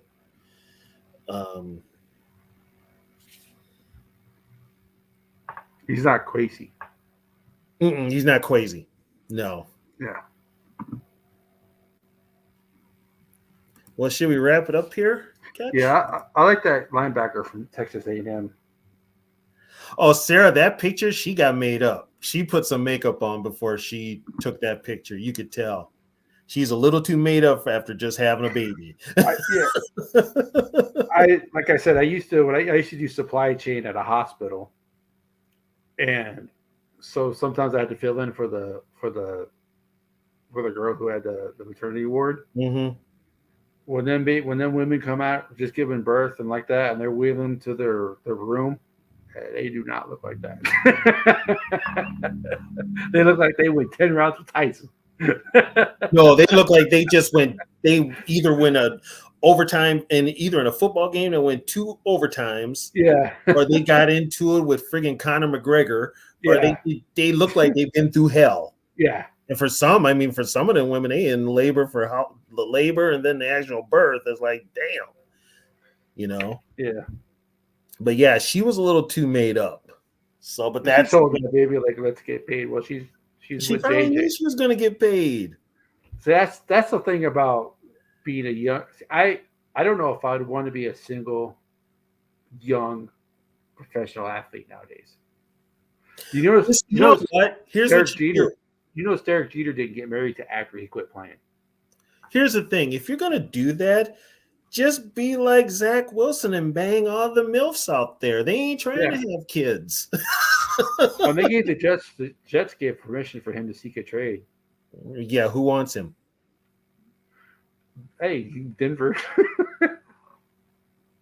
God, it's funny that Denver's like, we're going to make a decision on Russell Wilson. We haven't decided yet. Man, y'all know. They made a decision on Russell Wilson last year. Yeah. They made a decision on Russell Wilson last year. I think my mom was in labor with me for a while. I was born by C-section. Yeah. I was born by C-section. I decided to be a problem. And then when I came out, I was an even bigger problem. Yeah, I think my mom said she was in labor with me for like 11 hours, I think. So yeah. Well, once again, I'd like to thank everybody that listened and watched our show. So, Sarah, we were not going to do a show Friday, but since it's your birthday, we'll go ahead and do one. We are making an exception for you, Sarah, since you're the birthday girl. Yep. We will have a show on Friday.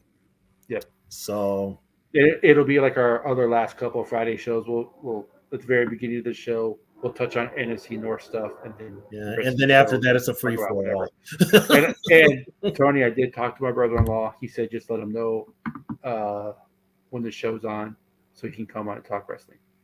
Okay. I'm still following the whole. I'm finding him out more and more with the whole Vince McMahon, and he'll know that too. Yeah, He'll know a lot of it, yeah. and probably what he heard in the locker rooms and stuff like that back when he was there are now coming out.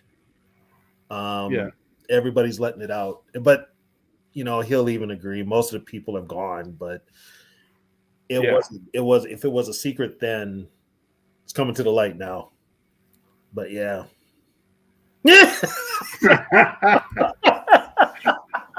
Shirtless with his chains. Oh my God. With his new grill.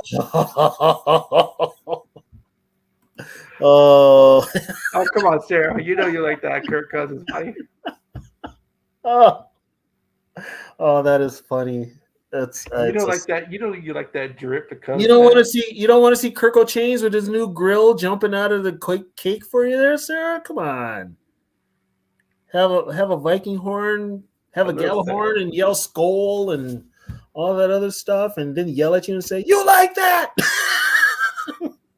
Shaking his hips. You like that? You like that? You like that? Oh, that is just a bad visual.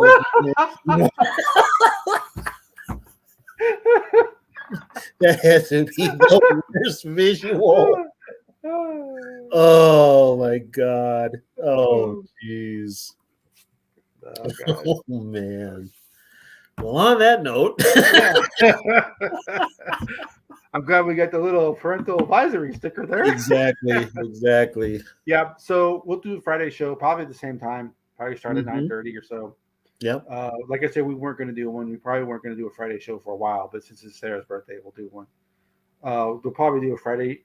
Probably do one before the draft, and then after the draft. But so yeah, we'll do a special exemption for Sarah for Friday. Yep. So of course you can come on, Sarah, and all that type of stuff, and that's an open forum. Anybody can come on that show. So, well, once again, we'd like to thank you guys for coming. We appreciate you guys showing up every week. Thank you for the support, all of you. Yeah, we're starting to get. I think we're starting to get a little fan base going here. Some people like this show, some people don't. The ones who don't can't really do anything about it. But the ones who are here, we appreciate you. And we'll see you. We'll see you Friday.